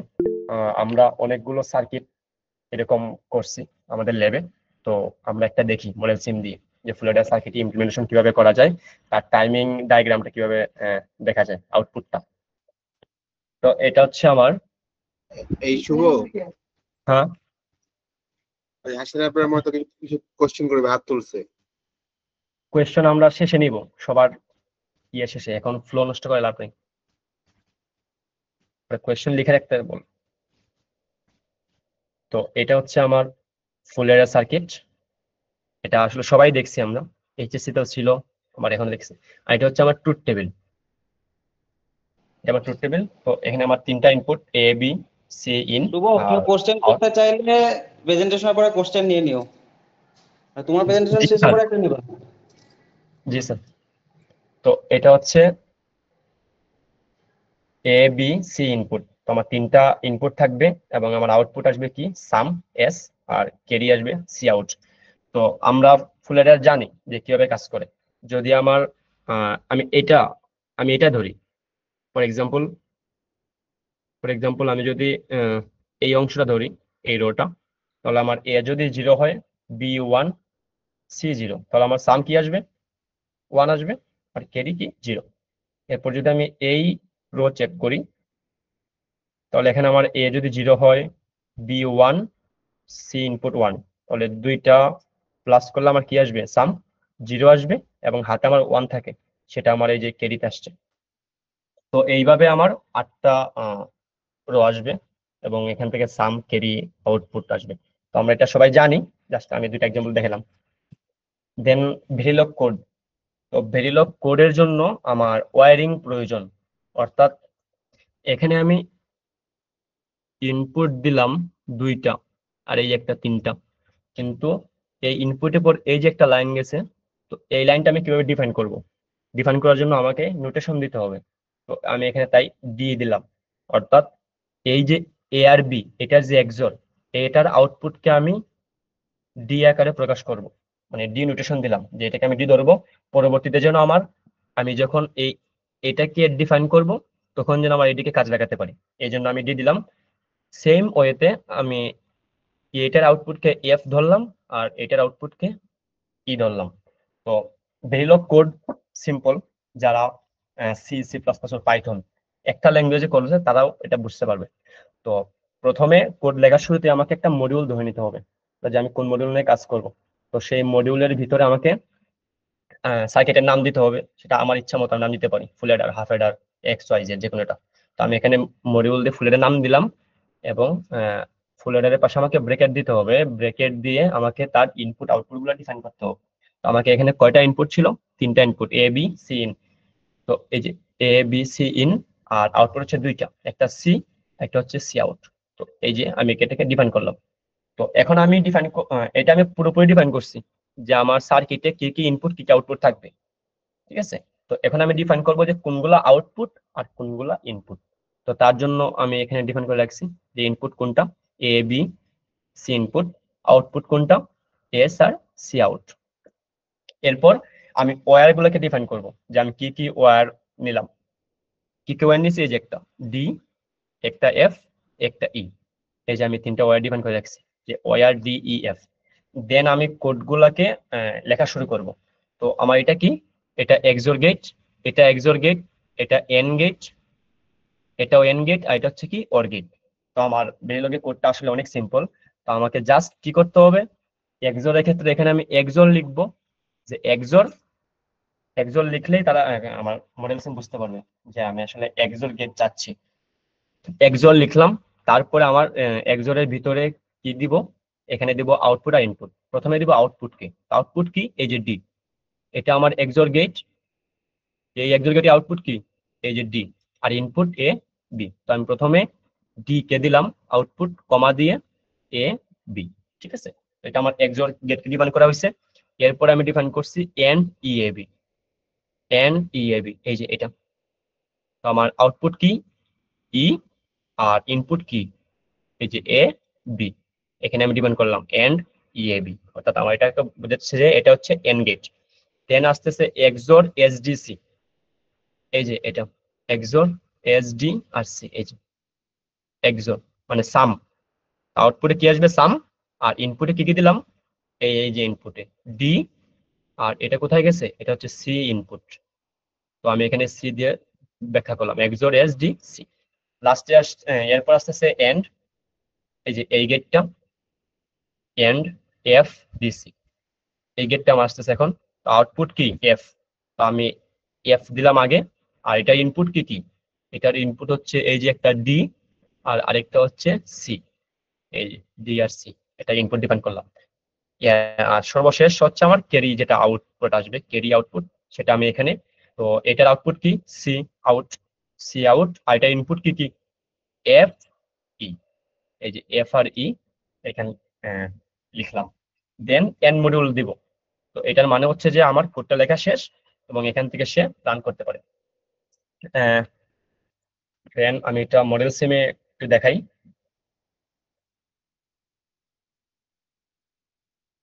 তো আমি সময় স্বল্পতার কারণে কোডটা হাতে লিখলাম না, আমি আগে থেকে লিখে রাখছি। তো আমি যখন দেখাই যে কিভাবে কোড লিখতে হবে, তো যখন মডেল সিম রান করব, রান করার পর আমার এখানে ফাইল অপশন আসবে, সেখানে আমি নিউ দিয়ে ফোল্ডার লিখতে পারি, অথবা আমার আগে থেকে যদি ফোল্ডার থাকে তাহলে আমি সোর্সে যাব, গিয়ে ভেরিলগে ক্লিক করবো, তাহলে ভেরিলগ দিয়ে কোড লিখতে পারবো। অথবা বিএসডিএল ও কোড লেখা যায়, ওইটা বেশিরভাগ কাজ করে থেকে ডিবি, তো তারা দেখা করবে। তো ভেরিলগে ক্লিক করলে আমার এরকম একটা চলে আসবে, সার্ফেস চলে আসবে যেখানে আমি কোড করতে পারবো। তো আমি কোডটা আগে করে রাখছি, আমার টাইম লাগবে।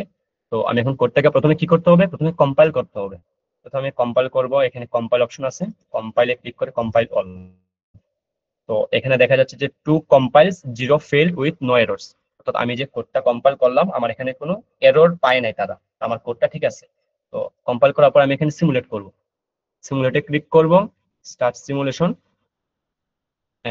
এখানে আমার একটা উইন্ডো আসছে যে আমি আসলে কোডটা কোথায় রাখছি। তো আমি কোডটা মানে যে আমার ফাইলটা আছে কোথায় রাখছি, আমি ওয়ার্কের ভিতর রাখছি, ওয়ার্ক, এই যে ফুল এরর, এটা ক্লিক করলে আমার সিমুলেশন হয়ে যাবে।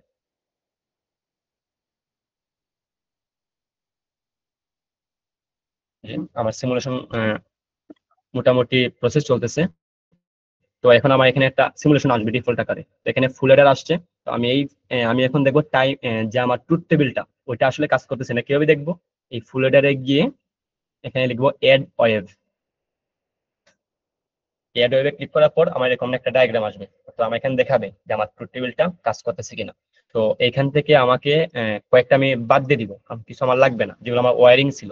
আমার কি কি ওয়ারিং ছিল, ডি ছিল, তো আমি ডি কে ডিলিট করে দিব, ই ছিল, এফ ছিল, আর এ বি সি ইনপুট, এই তিনটা ইনপুট ছিল। আউটপুট কি ছিল, এস আর সি আউট। তো আমি যদি এখন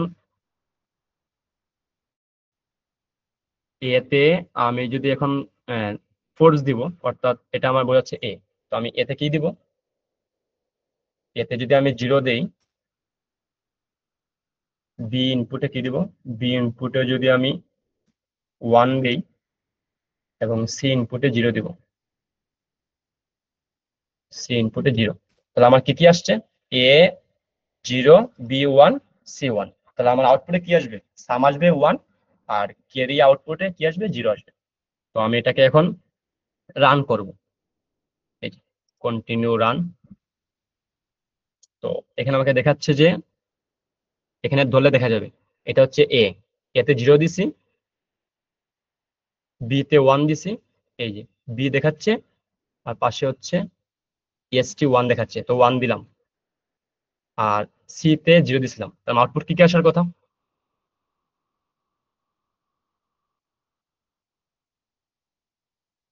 আচ্ছা, কোডের ওখানে একটু ভুল হয়েছে, একটু চেক করতেছি। সি ইন, সি আউট, তো অনেক জায়গায় সি ইন দেওয়া হয়নি, এটা আমি কেটে দিই। তবুও একটু পাস করলে মানে ভালো হয়, অনেক কি আছে দেখো। আচ্ছা ঠিক আছে, তাহলে আমি কোডটা না দেখাই। তো এই ছিল আমার প্রেজেন্টেশন রেফারেন্স। কারো কোনো কোয়েশ্চেন থাকলে।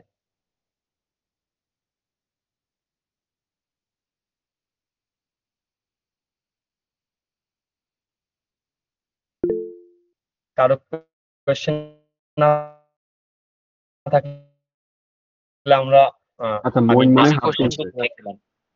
হ্যাঁ বল। আচ্ছা, ওই যে আগের যেটা পেজে কি কি সফটওয়্যার জানা থাকলে হচ্ছে গিয়ে একটা ইয়ে পাওয়া যায়, বেনিফিট পাওয়া যায়, বা এরকম একটা পেজ ছিল।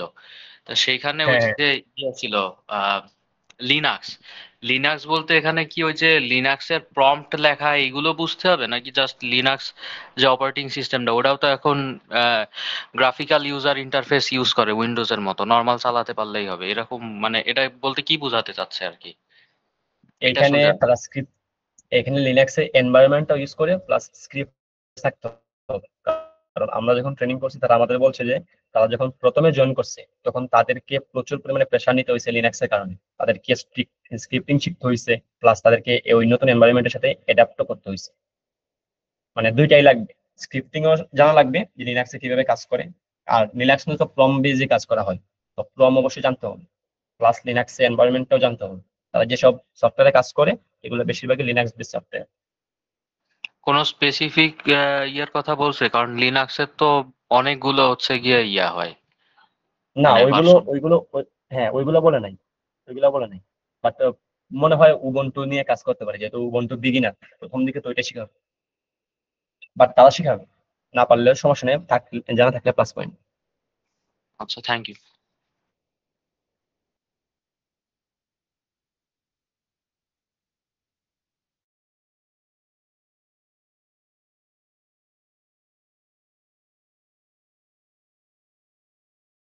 আমার স্লাইড কি দেখা যাচ্ছে? মুসলিম স্লাইড শো দে। হ্যাঁ দিচ্ছি। এমনিতে কথা শোনা যাচ্ছে সবকিছু? All clear. ওকে, আচ্ছা। এতক্ষণ হচ্ছে শুভ, ফাহিম, আইরিন ওদের সেকশন নিয়ে কথা বললো। আমার পার্ট হচ্ছে এখানে introduction to design verification and career scope in DV, যে ডিভিতে ক্যারিয়ার স্কোপ কেমন এবং হচ্ছে কি কি ডিজাইন ভেরিফিকেশন আর কি করা হয়। ইন্ট্রোডাকশন অলরেডি ওরা দিয়ে ফেলছে, তাই ইন্ট্রোডাকশনে যাচ্ছে না। 6টা ডিপার্টমেন্টের মধ্যে ডিভি 3 নম্বরে পড়ে। আচ্ছা, এখন আসা যাক হচ্ছে ডিভি অ্যাসিক ডিজাইন ফ্লোতে কোথায় পড়ে। অ্যাসিক ডিজাইন ফ্লো হচ্ছে মূলত সিস্টেম স্পেসিফিকেশন থেকে শুরু করে একটা চিপের লাস্ট স্টেপ পর্যন্ত যতগুলো স্টেপ আছে এটা হচ্ছে ডিফাইন করে। এর মধ্যে আরটিএল এর পরে যে ফাংশনাল ভেরিফিকেশনটা আছে এখানে মূলত হচ্ছে আমার ডিভিটা আছে। এখন ডিভিতে অনেক ধরনের কাজ আছে বলা যায়। এর মধ্যে এখানে দেখানো হয়েছে ভেরিফিকেশন প্ল্যান, যে আমি কি ভেরিফাই করব এবং এই ভেরিফিকেশনের জন্য আমার কি কি টুলস ইউজ করা লাগবে, এটার ফাংশনালিটি কি, কোন একটা সার্কিট ড্র করা হয়েছে, ডিজাইন করা হয়েছে আরটিএল থেকে, সবকিছু হচ্ছে আমার এই ওয়ার্ক প্ল্যানে হচ্ছে আমি ডিফাইন করব। এরপরে আসা যায় হচ্ছে আমাদের টেস্ট পেন্স, যে আমি কি কি ভেরিফাই করব। আমার একটা সার্কিট ডিজাইন করা হয়েছে লাইক এখানে আমার যোগের কাজ থাকতে পারে, গুণের কাজ, বিয়োগের কাজ, এরপরে এখানে কি কি ফল্ট আসতে পারে, আদৌ ফল্ট আসছে কিনা, এই সব কিছু হচ্ছে টেস্ট পেন্সিল থেকে হচ্ছে আমি দেখবো।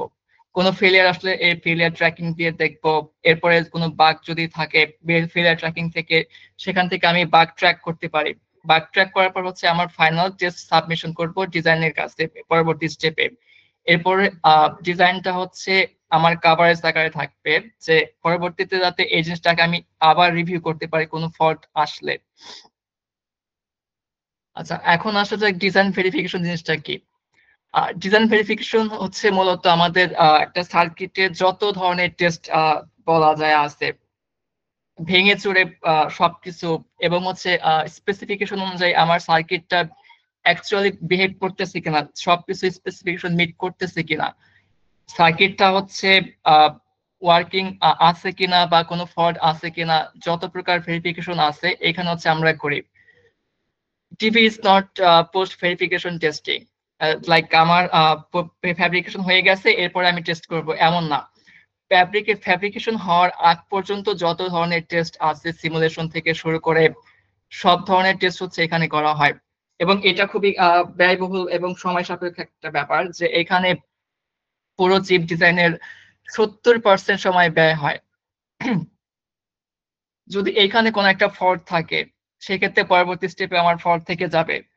এরপর আলটিমেটলি যখন আমার চিপটা ডিজাইন হবে তখন ওইখানেও ফল্টটা থেকে যাবে, এবং এর ফলে কি হবে যে আমার আবার রিকল হবে যে তোমার ডিজাইনে ভুল ছিল বা কোথাও একটা সেকশনে ফল্ট ছিল, তাহলে এই জিনিসটা আবার তুমি হচ্ছে কারেকশন করো। আবার দেখা যায় সময় লাগতেছে আমার 3 থেকে 4 মাস বা 5 মাস, কোনো কোনো ক্ষেত্রে প্রোডাক্ট রিকলসও হইতে পারে।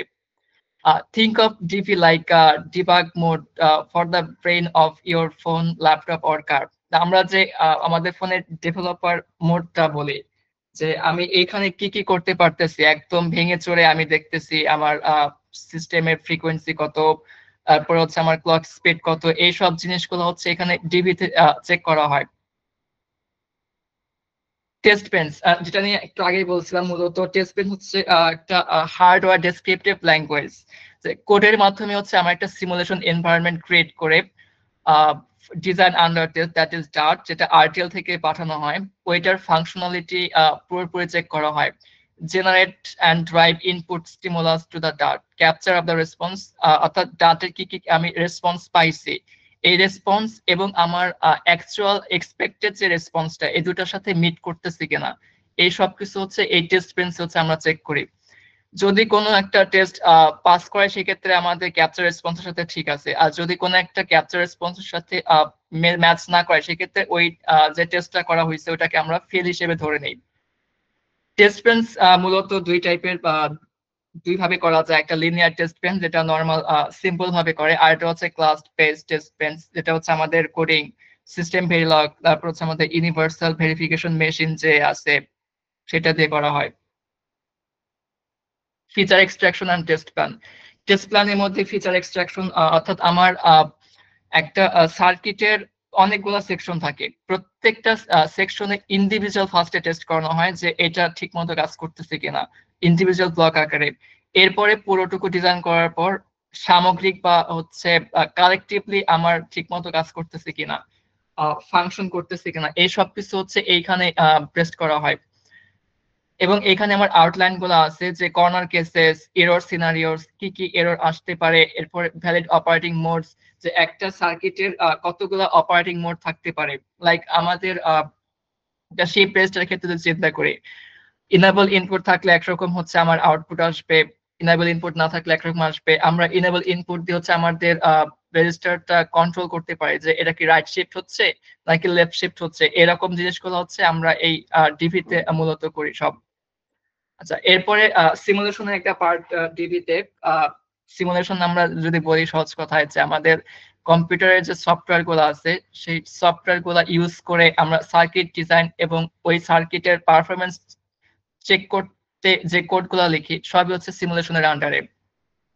যে it is similar to how a fabricated chip will used to in real world and how it reacts to different input, কত টাইপের ইনপুট কম্বিনেশন আছে আমার, এবং এই ইনপুট কম্বিনেশন উপর বেস করে আমার কত টাইপের আউটপুট আসতে পারে, এই সব কিছু হচ্ছে আমরা এখানে সিমুলেশনে চেক করে দেখি সব।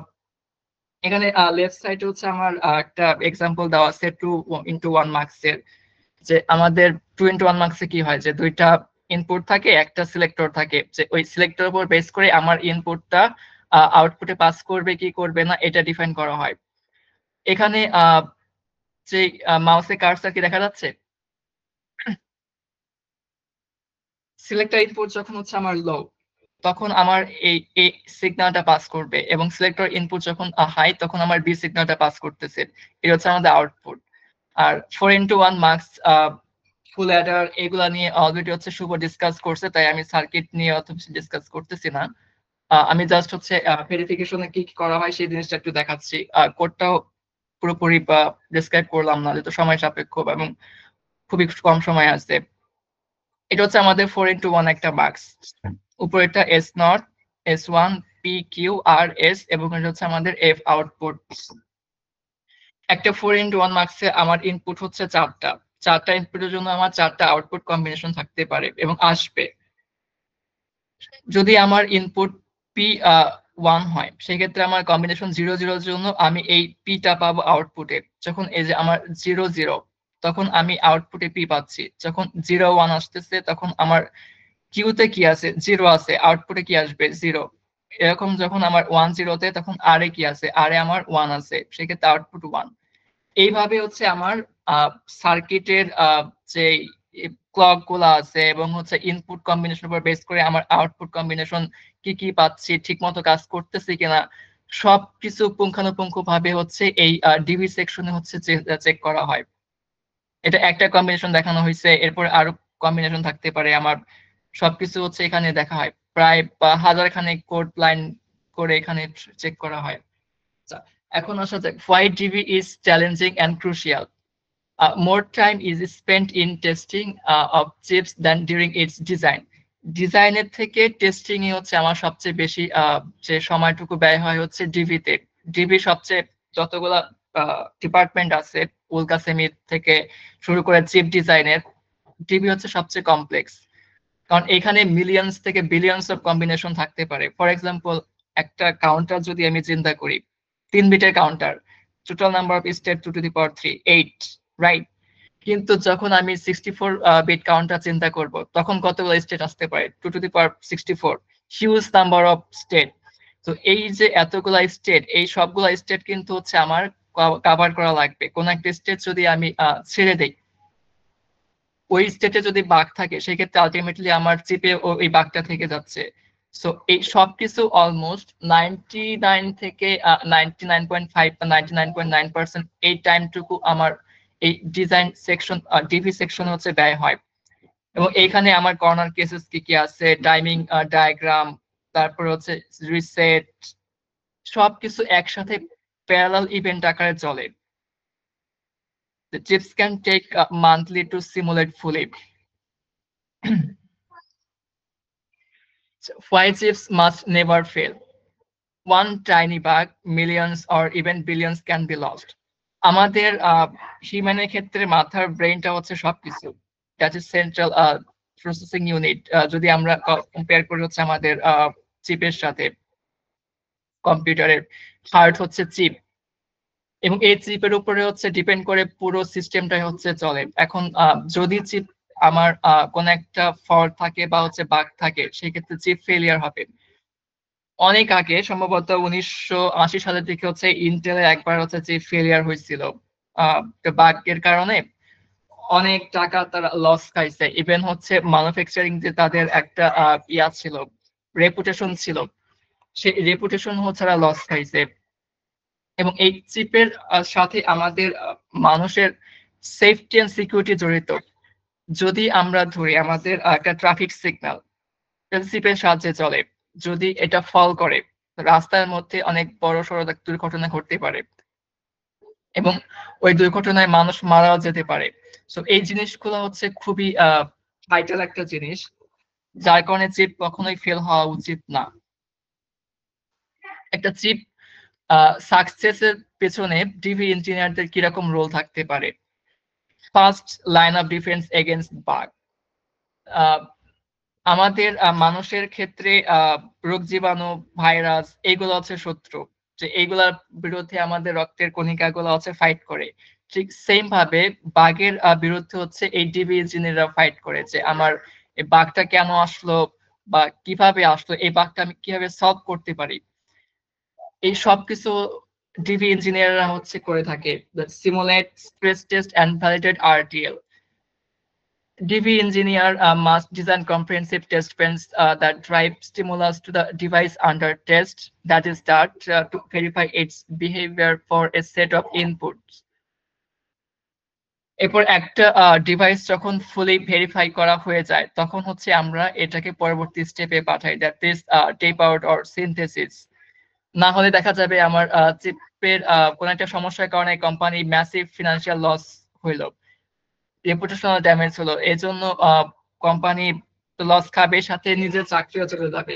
এটার কোনো মানা নাই। এরপরে রিস্ক, কাস্টমারের সিকিউরিটি ব্রিচ হইতে পারে, রেগুলেটরি ভায়োলেশন হইতে পারে।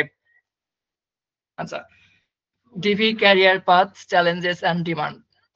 র্যাপিড গ্রোথ ইন্ডাস্ট্রিতে সেমিকন্ডাক্টর মার্কেটে এক্সপেক্ট করা যাচ্ছে যে 2030 সালের মধ্যে $1 ট্রিলিয়ন ডলারের মার্কেট চলে যাবে। এবং আমাদের যেহেতু একটা টোটাল চিপের 70% সময় হচ্ছে ডিভিতে ব্যয় হয়, সেহেতু একটা ডিজাইনের জন্য 4 জন ডিভি ইঞ্জিনিয়ার হায়ার করা হয়। তাহলে ডিভি ইঞ্জিনিয়ারদের ডিমান্ড কতটুকু বা কত বেশি, এটা গেস করা যাচ্ছে অনেক বেশি। বিশেষ করে আমাদের গ্লোবাল যে কোম্পানিগুলো আছে, AMD, কোয়ালকম, এনভিডিয়া, অ্যাপল, এরা হিউজ পরিমাণ ডিভি ইঞ্জিনিয়ার হায়ার করে গ্লোবালি। এবং উল্কা সেমি বলছে যে ওদের যেহেতু হচ্ছে একটা আলাদা বিল্ডিং তৈরি করা হইতেছে এই পারপাসে, সেখানে ওরা প্রায় 500 থেকে 600 ইঞ্জিনিয়ার ওরা আগামী 2 বছরের মধ্যে রিক্রুট করার প্ল্যান করতেছে। সেই ক্ষেত্রে ডিভি ইঞ্জিনিয়ার এর মধ্যে সবচেয়ে বেশি থাকবে। এরপরে ক্যারিয়ার গ্রোথ পাথ যদি বলা হয় যে কেউ যদি ডিভি তে জয়েন করার পর তার প্রসেসটা কেমন, এন্ট্রি লেভেলে থেকে সে UVM, SCS, system Verilog, universal verification machine, protocols এবং সিমুলেশন গুলা কিভাবে রান করা হয়, এই বেসিক কাজগুলো এগুলা শেখানো হবে বা এগুলা শিখবে। যখন সে এন্ট্রি লেভেল পার করে ফেলবে তখন মিড লেভেলে যাবে, প্রজেক্ট লিড করবে, স্ট্র্যাটেজি ডেভেলপ করবে। এরপরে যখন আরো সিনিয়র লেভেলে চলে যাবে তখন সে ভেরিফিকেশন প্ল্যানে যাবে, যেটা এখন আমরা দেখতেছি বিভিন্ন রকমের ভেরিফিকেশন। শুরুর দিকে তো তাকে ভেরিফিকেশনে মেইন ভেরিফিকেশন যেগুলো আছে সার্কিটে, চিপে দেওয়া হয় না, কারণ একটা ছোট ভুলের জন্য পুরো একটা চিপ নষ্ট হয়ে যেতে পারে। এজন্য সিনিয়র লেভেলে এই কাজগুলো করে থাকে, interface, circuit design, mentor, teams. আর এরপরে টপ পোস্ট যেটা সেটা হচ্ছে ম্যানেজারিয়াল টিম, যে ম্যানেজ টিম অর প্রজেক্ট। তখন নিজের আন্ডারে অনেকগুলা সেকশন থাকবে, অনেকগুলা টিম থাকবে, অনেক কম কর্মচারী থাকবে। তখন নিজে হায়ার করতে পারবে যে আমার এই পরিমাণ ডিভি ইঞ্জিনিয়ার দরকার, তো আমি এই সার্কিট রিক্রুটমেন্ট গুলা দিলাম। এরপরে ক্রস টিম কোঅর্ডিনেশন। কি কি চ্যালেঞ্জ আমার ফেস করা লাগে এই ডিভিতে? যেহেতু ডিভি অনেক কমপ্লেক্স একটা ডিপার্টমেন্ট, আরটিএল এ যারা কাজ করে এবং হচ্ছে যারা কোডিং এ ভালো পারে, এই দুইটা কম্বিনেশন থাকা লাগবে ডিভি ইঞ্জিনিয়ার যারা হবে তাদের, কারণ এখানে প্রচুর পরিমাণ ডিবাগ করা হয়, প্রবলেম সলভিং এবং হার্ডওয়্যার নিয়ে অনেক কাজ করা হয়। আরটিএল এর টপ লেভেল হচ্ছে ডিভি ইঞ্জিনিয়ার বলা যায়। আরটিএল এর যত প্রকার ভুল আছে, ফল্ট আছে এবং হচ্ছে যা যা রিভিউ করা হয় সবকিছু হচ্ছে ডিভি আরটিএল কে পাঠায়, যে তোমার এই জায়গায় এইটুকু সলভ করলে বা এইটুকু কারেকশন করলে আমার সিস্টেমটা আর একটু ভালো মতো হচ্ছে পারফরমেন্স করতে পারবে বা করবে। তো এই যে ব্যাক অ্যান্ড ফোর্থ, এটা ডিভি এবং আরটিএল এর মধ্যে চলতেই থাকে যতক্ষণ না পর্যন্ত আমার প্রপার স্পেসিফিকেশন অনুযায়ী আমি আউটপুটটা পাচ্ছি। এরপর কিছু টুলস আছে, টুলস গুলো আমি পরের স্লাইডে দেখাচ্ছি যে ডিভিতে আমার কি কি টুলস লাগে বা জানা থাকা দরকার। সিনপসিস, ভিসিএস, ক্যাডেন্স, এক্সিলিয়াম, এগুলো industry standard tools. Paid software normally স্টুডেন্টরা অ্যাক্সেস পায় না। মডেল সিম, এটা আমাদের একাডেমিক লেভেলে যেটা আমরা ইউজ করতেছি আপাতত, সবাই ইউজ করে এটা মেইনলি। ইডিএ প্লেগ্রাউন্ড আর ভেরিলেটর, এটা হচ্ছে একদম ওপেন সোর্স সফটওয়্যার, ফ্রি, সবাই চাইলে এটা ইউজ করতে পারে ইন্টারনেট থেকে ডাউনলোড করে। Skills required to start career in DV. প্রথমত ডিজিটাল যে ডিজাইন গুলো আছে আমাদের, কম্বিনেশনাল সার্কিট এবং সিকোয়েন্সিয়াল সার্কিট, এই সম্পর্কে খুব ভালো একটা নলেজ থাকা লাগবে। ডিভিতে কি হয় যে কোনটা কম্বিনেশনাল পার্ট, কোনটা সিকোয়েন্সিয়াল পার্ট, এই দুইটা জিনিস আলাদাভাবে চেক করা লাগে, কারণ আমার কম্বিনেশনাল ক্ষেত্রে ক্লক পালসটুকু লাগে না বা থাকে না, কিন্তু সিকোয়েন্সিয়ালি আমার ক্লকের উপর ডিপেন্ড করে অনেক কিছু। সেই ক্ষেত্রে এই দুটা জিনিস সম্পর্কে খুব ভালো একটা নলেজ থাকা লাগবে। VLSI must. কম্পিউটার আর্কিটেকচার সম্পর্কে যদি নলেজ থাকে সেক্ষেত্রে একটা প্লাস পয়েন্ট। এরপরে গুড প্রোগ্রামিং নলেজ, যেহেতু এখানে ডিবাগ করা হয় বেশি পরিমাণ, প্রবলেম সলভিং স্কিল দরকার পড়ে, সেক্ষেত্রে যারা প্রোগ্রামার আছে সিএসসি ব্যাকগ্রাউন্ডে বিশেষ করে তাদের জন্য এই সেকশনটা চয়েস করা যেতে পারে। Comfortable with the logic and debugging, knowledge of object oriented programming যদি জানা থাকে, OB is a plus point. Verilog, normally system Verilog, এগুলা হচ্ছে সিএসসি তে নরমালি করানো হয় না, ট্রিপলি দ্বারাই হচ্ছে এটা করে ভিএলএসআই কোর্স থেকে, সেক্ষেত্রে এটা ট্রিপলি তে একটা প্লাস পয়েন্ট। পাশাপাশি যদি প্রোগ্রামিং সম্পর্কে ধারণা থাকে ট্রিপলি দের জন্য, সেক্ষেত্রে এই সেকশনে তাদের জন্য একটা স্কোপ হইতে পারে। আর ইন্ডাস্ট্রিতে যেটা হয় যে আমরা নরমালি অভ্যস্ত কি যে উইন্ডোজ ইউজ করে, কিন্তু ইন্ডাস্ট্রিতে লিনাক্স ইউজ করা হয়, যে কারণ লিনাক্স হচ্ছে আমাদের ফার্স্ট সিকিউরড একটা এনভায়রনমেন্ট। যত প্রকার কাজ করা হয় সব হচ্ছে লিনাক্স বেস। তো শুরুতে আমাদের এই এক্সপিরিয়েন্সটা যদি থাকে সেক্ষেত্রে ওইখানে যে আলাদা করে ট্রেনিং করে সময় ব্যয় করা লাগবে না, দেখা নাহলে আদারওয়াইজ ওইখানে যে আমাদের 1-1.5 মাসের মতো এই লিনাক্সের উপরে ট্রেনিং করে এরপরে এক্সপার্টে স্ক্যান করে এরপরে ওইটাতে কাজ শুরু করা লাগবে। আর পাইথন যদি জানা যায় বা সেটাকে একটা প্লাস পয়েন্ট থাকবে। সো এই ছিল হচ্ছে ডিবি সেকশনের।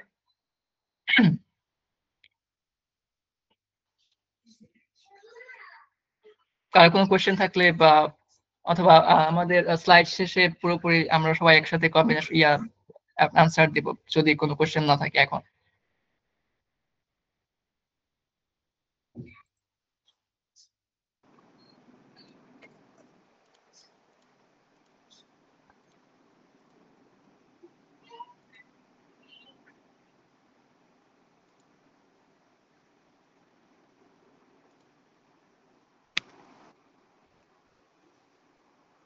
আসসালামু আলাইকুম, আমার নাম শেখ আলী হায়দার এবং আমার টপিক হচ্ছে কাস্টম লেআউট। কাস্টম লেআউট আসলে কি? Physical representation of logic design. কোনো লজিক ডিজাইনের ফিজিক্যাল রিপ্রেজেন্টেশন করাই হচ্ছে আমার কাস্টম লেআউট। মনে ঠিক মতো শোনা কিন্তু যাচ্ছে না। কাস্টম লেআউট জানার আগে আমাদের আসিফ হলোটা জানা দরকার এবং আসিফ এবং এফটিজি এর মধ্যে পার্থক্য। ASIC হচ্ছে type of integrated circuit designed for a specific application of tasks for writing general purpose use. এটা বলা হচ্ছে কারণ ASIC হচ্ছে অ্যাপ্লিকেশন স্পেসিফিক, আমাদের ডিজাইন করা লাগবে এর জন্য। আর FPGA হচ্ছে ফিল্ড প্রোগ্রাম গেট অ্যারে।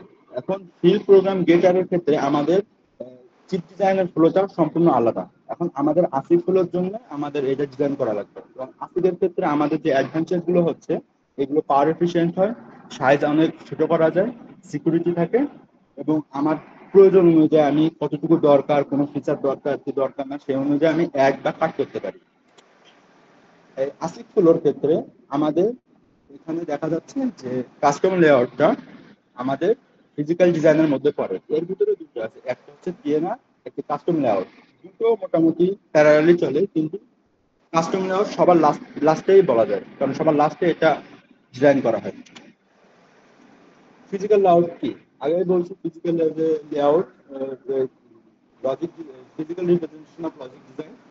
এটা লজিক ডিজাইন করা হয় এবং লজিক দিয়ে এবং এই লজিক দিয়ে ফিজিক্যাল রিপ্রেজেন্টেশন করা হলো, কিন্তু পিএনআর ক্ষেত্রেও সেম ভাবে আমাদের লজিক ডিজাইন করা হয়। কিন্তু এই দুটোর ভিতরে পার্থক্যটা কি? এই দুটোর ভিতরে পার্থক্য হচ্ছে যে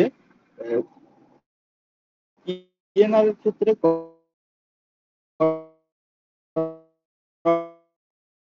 হয় স্ট্যান্ডার্ড ডিজিটাল সেলগুলো, কিন্তু কাস্টম লেআউটের ক্ষেত্রে সেগুলো আমাদের ডিজাইন করা হয়, কারণ সেগুলো কোনোভাবে অটোমেটিক টুল দিয়ে চেক করা পসিবল না। এগুলো সম্পূর্ণ ইঞ্জিনিয়ারদের হাতের মাধ্যমে চেক করে করে এগুলো ডিজাইন করা লাগে। এখন চিপের ইনসাইডে আমরা দেখি, আমাদের আসলে দেখে আউটসাইড থেকে একটা ছোট একটা চিপ মনে হয়, কিন্তু এর ভিতরে ছোট একটা জিনিস আছে, ওইটা হচ্ছে মেইন চিপ। এবং এই মেইন চিপটা এত ছোট হলে এর ভিতরে হাজার হাজার বিলিয়ন বিলিয়ন ট্রানজিস্টর থাকে এবং এই বিলিয়ন বিলিয়ন ট্রানজিস্টর গুলো প্রত্যেকটা ইন্ডিভিজুয়াল এভাবে ডিজাইন করা হয়। এখানে একটা ইনভার্টারের ডিজাইন দেওয়া আছে এবং স্টেট ডায়াগ্রাম দেওয়া আছে। এখানে ইনভার্টারে যেটা ইনপুট দিব, যেমন 1 ইনপুট 0 পাবো, 0 ইনপুট দিলে আউটপুট পাবো। এখানে বলা আছে এখানে উন্নত সাউন্ড আপ ডাউন হচ্ছে বারবার।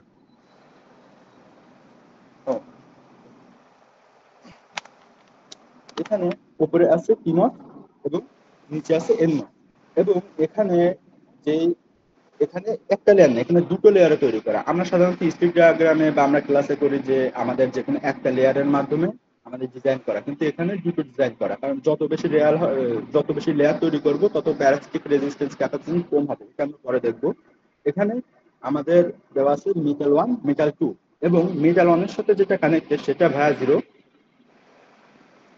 এবং মেটাল 2 যে লেয়ারটা আছে সেটার সাথে যেটা কানেক্টেড সেটা ভায়া 1 এর মাধ্যমে। এখানে একটা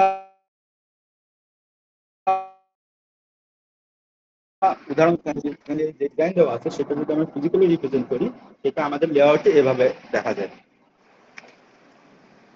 এবং আমাদের যেই এই কাস্টম লেআউট করবে তা আসলে অরিজিনাল ফ্লোটা কি? এখানে আছে প্রথমে আমাদের ফ্লো প্ল্যানিং এবং প্লেসমেন্ট করা হয়, তারপর পাওয়ার প্ল্যানিং রাউট করা হয়, ভেরিফিকেশন, প্যারাসিটিক এক্সট্রাকশন এবং ট্যাপ আউট। এখানে কোনো যদি ফ্লো হয় সেটা পিএনআর ডিপার্টমেন্টে যাবে না আরটিএল ডিপার্টমেন্টে যাবে, এটা নির্ভর করবে আমার কোন ধরনের ফ্লো হয়েছে তার উপরে। যদি কোনো লজিক্যাল ফ্লো হয়, যে আমি যেটা দিচ্ছি, তো আমি ইনভার্টারের ক্ষেত্রে যদি 1 দিলে 0 না আসে, তখন এটা যাবে আরটিএল টিম, কারণ কোনো তাদের কোনো লজিকে ভুল গেছে। আর যদি এমন কোনো বিষয় হয় যে আমাদের কোনো লেআউটে কোনো জায়গা ফাঁকা নাই, বা যেখানে আমাদের এই ডিজাইন গুলো ক্লক ঠিকভাবে আসছে না, তখন সেগুলো আমাদের পিএনআর ডিপার্টমেন্টে যাবে, যাতে এটা ফিক্স করে দেয়। তারপর আমাদের কাছে আসবে, আমরা ওইভাবে ডিজাইন করবো। ফ্লোর প্ল্যানিং প্লেসমেন্ট, এখানে আমাদের এই আমাদের এখানে একটা চিপ দেখা যাচ্ছে, এখানে প্রত্যেকটা এখানে এক একটা আলাদা আলাদা আলাদা আলাদা ব্লক আছে, কম্পোনেন্ট আছে। এখানে আমি কোন ব্লকে কিভাবে রাখবো, কোনভাবে এফিশিয়েন্ট হবে, এরিয়া কম লাগবে, পাওয়ার কম খাবে, সেভাবে আমাদের সেভাবে ডিজাইন করতে হবে। এখানে আমরা এই সাইডে দেখতে পারি, এই যে সাধারণত ক্যাশ বা মেমোরি হিসেবে চিহ্নিত করা হয়, কারণ এটা বড়, সেইভাবে ডিজাইন রাখা। এবং এখানে প্রত্যেকটা আলাদা আলাদা আমাদের কম্পিউটেশনাল ইউনিট বা গ্রাফিক্যাল ইন্টারফেস ইউনিট হিসেবে জিপিইউ, যেগুলো ইন্টিগ্রেটেড জিপিইউ, সেগুলো এখানে ডিজাইন করে দেওয়া হয়। এখন আমাদের কাজ হচ্ছে যে কিভাবে এগুলো প্লেসমেন্ট করলে আমাদের সবচেয়ে কম জায়গা এবং পাওয়ার এফিশিয়েন্ট হবে। এই প্রত্যেকটা মেজর ব্লকের ভিতরে আবার হাজার হাজার বিলিয়ন বিলিয়ন লজিক সেল দিয়ে আবার তৈরি। এখানে প্রত্যেকটা ব্লকের ভিতরে আবার এখানে এক একটা লজিক সেল বোঝাচ্ছে। লজিক সেলের ভিতরে আমরা এখানে আমাদের যে আরটিএল টিমের যেভাবে লজিক করেছে সেভাবে আমাদের ইমপ্লিমেন্ট করা লাগে। এটা আসলে কাস্টম লেআউটের কাজ না, এগুলো অটোমেটেড ভাবে পিএনআর ডিপার্টমেন্ট এগুলো করে থাকে। পাওয়ার প্ল্যানিং এন্ড রাউটিং, এখন পাওয়ার প্ল্যানিং সব থেকে ইম্পর্টেন্ট জিনিস, কারণ এটার মাধ্যমে চিপের লাইফ সাইকেলের উপর অনেক ইম্প্যাক্ট ফেলে। যেমন রোবাস্ট পাওয়ার ডেলিভারি, এখন যদি আমার যেই মেটালের মাধ্যমে ডিজাইন করব, আগে দেখলাম, এবং মেটালগুলো যদি ওয়াইড না হয়, যদি যথেষ্ট পরিমাণে পাওয়ার সাপ্লাই দিতে না পারে তার উইথ অনুযায়ী, দেখা যাবে সে অনেক গরম হচ্ছে বা গুলে বা শর্ট সার্কিটে নষ্ট হয়ে যেতে পারে। তখন আমাদের কতটুকু ওয়াইড উইথ লাগবে, কতটুকু মোটা লাগবে, সেই হিসেবে আমাদের ডিজাইন করে বা সেই হিসেবে ক্যালকুলেশন করে আমাদের কতটুকু প্রয়োজন আমাদের দেওয়া লাগে। আবার বেশি দিলেও আবার দেখা গেলো চিপের সাইজ বেড়ে যাচ্ছে বা আমাদের কস্ট বেড়ে যাচ্ছে, সেগুলো ক্যালকুলেশন রাখা দরকার। এখন আমাদের যে মেটাল লেয়ার আছে, এই মেটাল লেয়ার গুলো আমাদের যদি আমরা ঠিকঠাক ভাবে না দিই, একটার পরে যদি সিরিজের মাধ্যমে সবগুলো কানেক্ট করে দেয়, কোনো লেয়ার না দেয়, তখন আমাদের প্যারাসিটিক রেজিস্ট্যান্স এবং ক্যাপাসিট্যান্স চলে আসতে পারে। ক্রিটিক্যাল রাউটিং, আমাদের কিভাবে রাউট করলে এফিসিয়েন্টলি হবে, তা আমাদের যে আহ, তার আছে বা আমাদের যে লজিক গেট গুলো আছে, সেগুলো কত ছোট, কত এফিসিয়েন্ট ভাবে রাউট করা যাবে, সেগুলো আমাদের খেয়াল রাখতে হবে। মেটাল স্পেসিং, এখানে যে আমাদের যে কাস্টমার থাকে তাদের একটা স্পেসিফিক রুল থাকে যে আমাদের এতটুকু লাগবে, বা আমাদের টিএসএমসি বা স্যামসাং কোনভাবে আমাদের ফ্যাব্রিকেশন হবে, তাদের একটা রুল থাকে। এটা পিএনআর ভালো করে বলা হবে কিভাবে কোড বা কিভাবে স্পেসিফিক রুলগুলো কোনগুলো আছে, সেই রুল অনুযায়ী আমাদের এই মেটালের স্পেসিং করা লাগবে। যদি আমাদের 3 ল্যামডা বা 4 ল্যামডা যেভাবে বলবে, আমাদের ঠিক ওইভাবে আমাদের স্পেসিং গুলো করা লাগবে। এবং use for connectivity and road resistance, আমাদের যে মানে যে আমাদের যদি আগে যায়, আমাদের যে এখানে যে ভায়াগুলো আছে, যে কানেকশন, এই যে এখানে এই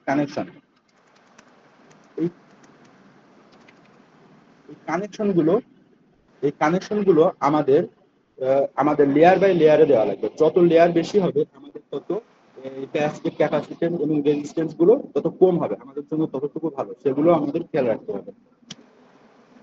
ভেরিফিকেশন কি, আমাদের প্রপারলি আমাদের যেই লজিক বা সার্কিটটা ডিজাইন হয়েছে কিনা, এবং কাস্টমারের দেওয়ার রুলস, সেই রুলগুলো মেনটেন হয়েছে কিনা, সেগুলো চেক করা। চেক করার ক্ষেত্রে আমরা কিছু চেক ব্যবহার করি, যেমন GRC, digital rule check, LVS, layout and schematic check, electrical rule check, antenna check, NEMIR. এখন ডিজাইন রুল চেক হচ্ছে আমাদের যে ডিজাইনের যেভাবে করতে বলা হয়েছে, যে রুলগুলো আছে সেগুলো আমাদের মিল আছে কিনা। লেআউট এবং স্কিমেটিক, এখন আমাদের যে লেআউট, সেই লেআউটের স্কিমেটিক আমাদের ডিজাইন করার পর আমাদের সেম আছে কিনা, সেগুলো আমাদের চেক করা। ইলেকট্রিক্যাল রুল চেকের ক্ষেত্রে আমাদের কোনো ওপেন সার্কিট আছে কিনা, কোনো শর্ট সার্কিট হয়ে গেছে কিনা, তা আমাদের যে প্যারাসিটিক ক্যাপাসিট্যান্স বা রেজিস্ট্যান্স সেগুলো কতটুকু আছে সেগুলো আমাদের চেক করা। আর এন্টিনা চেক এটা হচ্ছে ইলেকট্রিক্যাল রুল চেকেরই একটি পার্ট, কিন্তু এটা আলাদাভাবে করা হয় কারণ এটা অনেক কমপ্লেক্স। একটা মেটাল যদি অনেক বড় হয় তখন তার ভিতরে যখন আমাদের ফ্যাব্রিকেশন করা হয় তখন আমাদের ইচিং এর সময় এগুলো বেশি ক্যাপাসিটেন্সের বা চার্জ ধরে রেখে অনেক সময় নষ্ট হয়ে যেতে পারে। এক্ষেত্রে ইঞ্জিনিয়ার রুল চেকগুলো করা হয় যাতে এই ফ্যাব্রিকেশনের সময় এই সমস্যাগুলো না হয়। ইএমআইআর এটা আসলে আমাদের এ ব্যাপারে কিছু বলা হয়নি, এটা স্কিপ করি।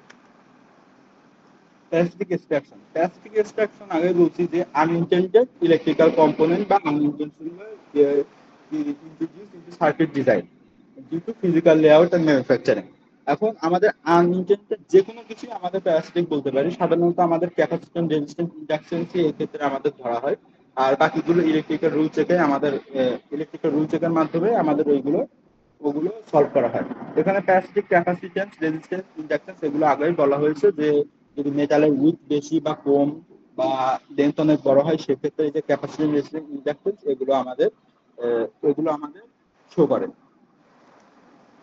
ট্যাপ আউট এন্ড ডিজাইন, এতক্ষণ যেগুলো ডিজাইন করছি সেগুলো ফাইনালি আমাদের একটা ফাইনাল ভেরিফিকেশন করা হয় এবং ভেরিফিকেশনের জন্য আমাদের ডাটাটা তৈরি করা হয় এবং সেটা সম্পূর্ণ অল ডাটা যেন আমাদের ক্লায়েন্টের কাছে যেন চলে যায়, যেন কোনো একটা ছোট একটা ফাইল যেন মিস না যায়, যার কারণে আমাদের ফ্যাব্রিকেশন সম্পূর্ণ বাদ হয়ে যাবে। যাতে সম্পূর্ণটা যায় সেগুলো চেক করে আমাদের ক্লায়েন্টের কাছে আমাদের ডিজাইনটা পাঠাতে হবে।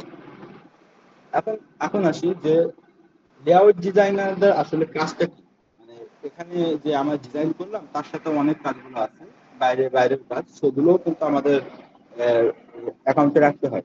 যেমন এখানে আমরা তো জানি যে ফিজিক্যাল ইমপ্লিমেন্টেশন করবো, কিন্তু কোলাবোরেশন, এখানে যে কোলাবোরেশন আছে এটা যে অন্য, এখন দেখা একটা আসিফ গুলোতে কিন্তু অনেক আছে, আরটিএল ডিজাইন আছে, ডিজাইন ভেরিফিকেশন আছে, পিএনআর আছে। এখন কারো যদি কোনো, শুধু আমাদেরই তো এরর আসবে না, তাদেরও তো এরর আসবে। এখন তাদের যদি কোথাও যদি এরর থাকে তো তারা যদি ওই জিনিসটা যদি ফিক্স করে তাহলে আমরা কিন্তু সব থেকে ইম্পর্টেন্ট, মানে আমরা সবার নিচে আছি, যে তারা যদি চেঞ্জ করে আমাদেরও চেঞ্জ করা লাগবে। আমাদের সেইভাবে আমাদের ডিজাইন করতে হবে যে তাদের সাথে সবসময় কমিউনিকেশন থাকা লাগবে যে তারা কোনো কিছু চেঞ্জ করছে কিনা। তারা যদি চেঞ্জ করে আমাদের সেই চেঞ্জটুকু ইমপ্লিমেন্ট করে আমাদের আমাদের ডিজাইন গুলো করা লাগবে। তাহলে কিন্তু দেখা গেল তারা একরকম ডিজাইন করছে, আমরা একরকম ডিজাইন করছি, ইনপুটটা আমাদের ডিজাইনের সাথে কোনো ম্যাচ করছে না।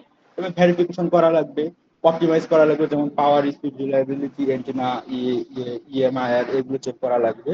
ইনোভেশন এন্ড লার্ন, এবং নতুন নতুন টেকনোলজি যেগুলো আছে সেগুলো যাতে ইমপ্লিমেন্ট করা হয়, যাতে আমরা কোনো ব্যাকডেটেড না থাকি। যে নতুন যে আমাদের নতুন যে টেকনোলজি গুলো আছে, যে মডিউলস, যেমন 2 ন্যানোমিটার এখন চলতে 1.8 ন্যানোমিটার বা 80 ন্যানোস্ট্যান্ড যে ইন্টেল নতুন যে এই ফ্যাব্রিকেশন প্রসেস বের করছে, সেগুলো যাতে আমরা ইমপ্লিমেন্ট করতে পারি সেগুলো আমাদের আপডেটেড থাকতে হবে। এবং সফটওয়্যার, এই সফটওয়্যারগুলো এই কাজগুলো কোন সফটওয়্যারের মাধ্যমে করা হয়। আসলে উল্কাসিমি থেকে এভাবে কোনো কিছু আমাদের কাস্টম লেআউটের ক্ষেত্রে বলা হয়নি, কিন্তু আমি নেট থেকে পেয়েছি ক্যাডেন, সাইনপটিক, এগুলোর মাধ্যমে করা হয়। এগুলো পেইড সফটওয়্যার, এবং ম্যাজিক নামে একটি ওপেন সোর্স সফটওয়্যার আছে যেটার মাধ্যমে যেটা ফ্রি এবং এই একই কাজ করা যায়। Thank you. কারো কোনো কোশ্চেন আছে?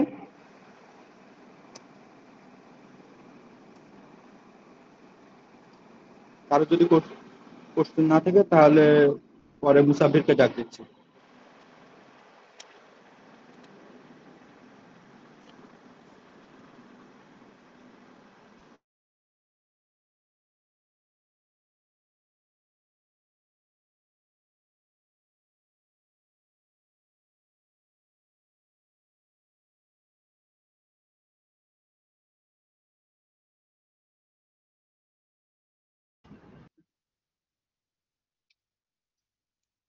আমার স্লাইডের ভয়েস ওকে আছে? হ্যাঁ, কন্টিনিউ কর।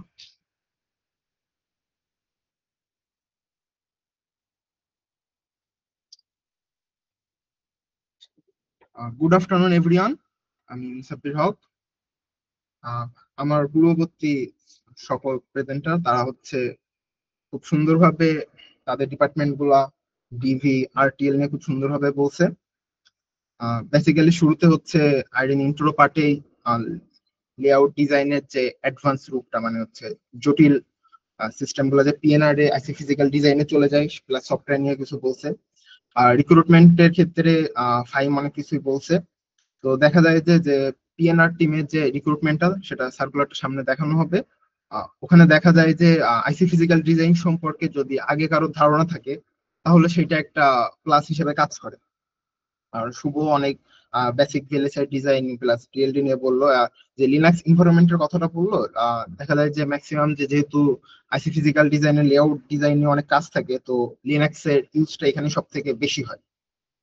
আর এতক্ষণ ধরে প্রায় যে 5 দিনের যে আমাদের সেশনটা ছিল, সেখানে মাল্টিপল ডিপার্টমেন্টের সেশন একদিনে হলেও দেখা যাচ্ছে যে আইসি ফিজিক্যাল ডিজাইনটা পুরোটাই স্লটটা একটা দিনে ছিল। তো এত হিউজটা হচ্ছে আসলে অল্প সময়ের ভিতরে কভার করা পসিবল না। তারপর আমি চেষ্টা করবো, যেহেতু এটা একটা বেসিক নিড হিসেবে আছে যে আমার মানে এই স্কিলটা থাকলে আইসি ফিজিক্যাল ডিজাইন টিমে আসলে কি কাজ হয় এটা জানা থাকলে যেহেতু একটা প্লাস পয়েন্ট হিসেবে কাজ করতেছে, তো আমি চেষ্টা করবো পুরোটার একটা ওভারভিউ দেওয়ার।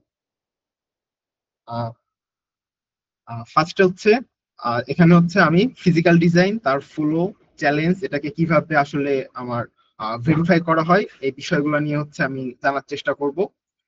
জার্নি অফ অ্যান আইসি নিয়ে আগেই হচ্ছে বলা হয়েছে। তারপর আমি যদি খুব ছোট করে বলি, আমি যদি কোনো নতুন ডিভাইস বানাইতে চাই তাহলে প্রথমে আমার তার বিহেভিয়ারটা ডিফাইন করা লাগবে, যেমন এটা কিভাবে কাজ করে।